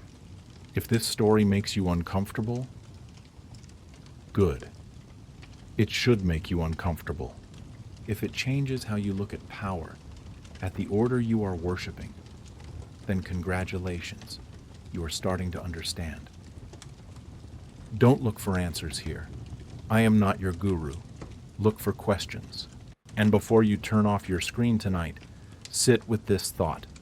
Long after the gods fade, systems collapse, and YouTube channels like this vanish into nothingness, the same choice will always return. In every era, in every life, even in your tiny life right now. When pressure builds up in work, in relationships, or in your own mind, will you try to brace yourself to keep everything fixed in place until it crumbles?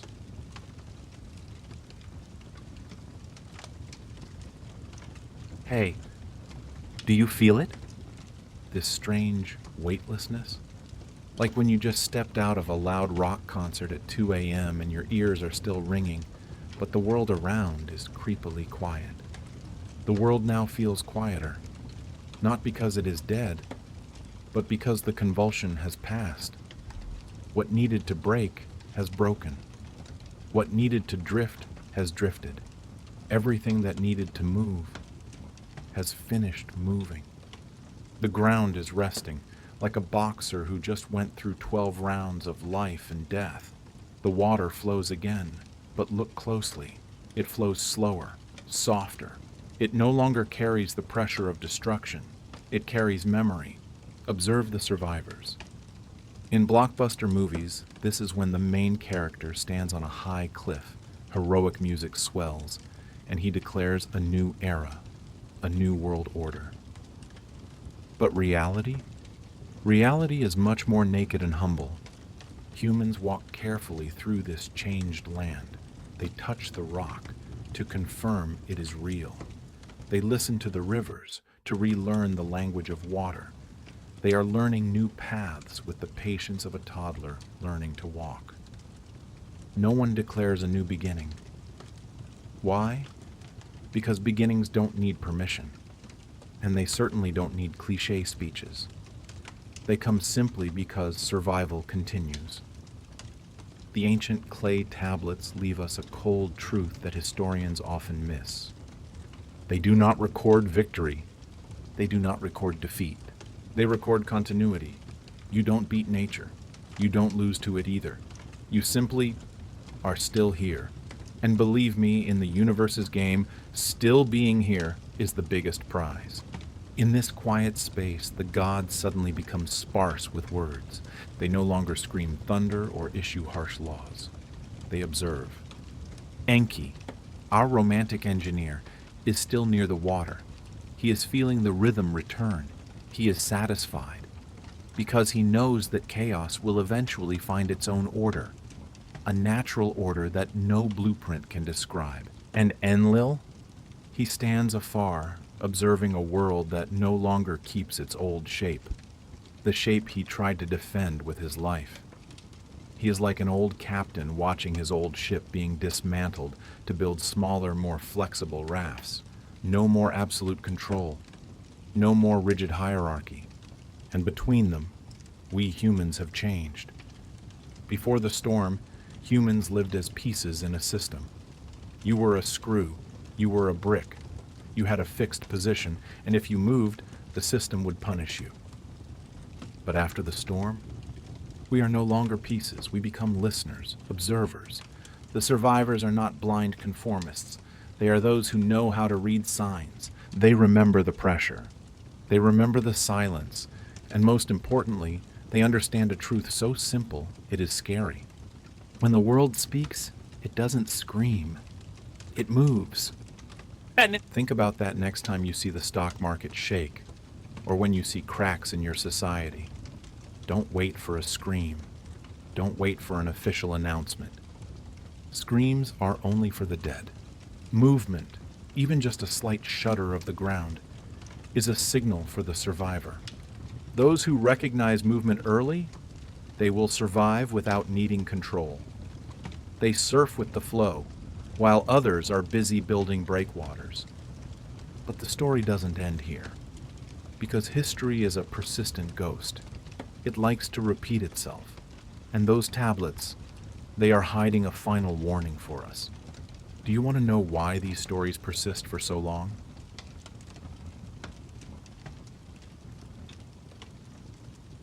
Do you know the definition of insanity? It is doing the same thing over and over again and expecting a different result. Human history, in that view, is a heavy-duty mental patient. These clay tablets, they are not Bibles. They don't tell you which God to believe in. They don't demand loyalty, and for God's sake, they certainly don't need your obedience. They are much colder than that. They are a technical report. They describe the mechanism of this machine. Pressure, release, balance, control. And what happens when some idiot pushes the control lever too far to the extreme? This is why these tablets endure. Not because they offer saving answers, but because they reflect the laws. And laws don't care if you are a king or a beggar. Laws only know how to repeat. Look at this cycle. In every world, in every empire, in every life, the script is exactly the same. Stage 1. The system rises. Certainty brings a sense of safety. We build walls. We write laws. We think we are lords. Stage 2. Balance is ignored. We think we can trick nature. Stage 3. Pressure accumulates. Stage 4. The liberation. And here is a slap in the face to those who worship the big fish eat small fish theory. Those who survive stage 4 are not always the strongest. The strongest often die of exhaustion, trying to prop up the collapsing sky. The survivor is the most attentive one. The one who realizes when silence changes flavor. The one who realizes when the flow slows down unusually. The one who understands that trying to hold on to assets, power, or ego has now become poison.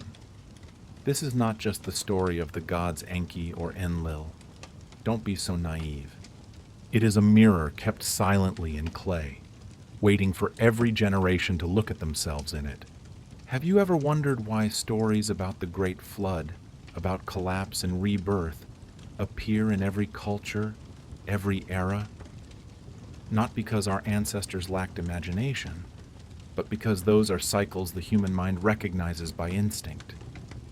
We often ignore them during the day, when we are busy with work, with the noises of society, with the illusion of control.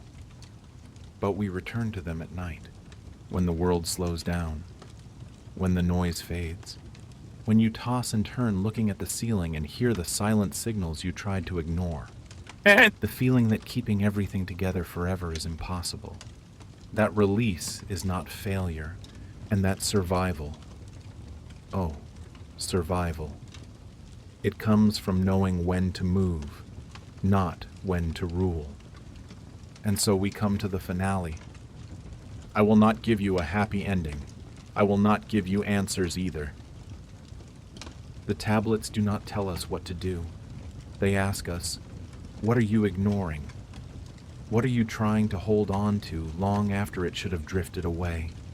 If this journey into darkness leaves something in you, if this quiet story changes even a little bit of your perception of power and balance, then consider subscribing to the channel Dark History. But listen, don't subscribe to find comfort. Subscribe to find more uncomfortable questions like this, stories created to be listened to very slowly late at night when you dare to face the truth. And before I leave you with your own darkness, sit with this final thought. Because the law never stops. It is running underground right beneath your feet, right now.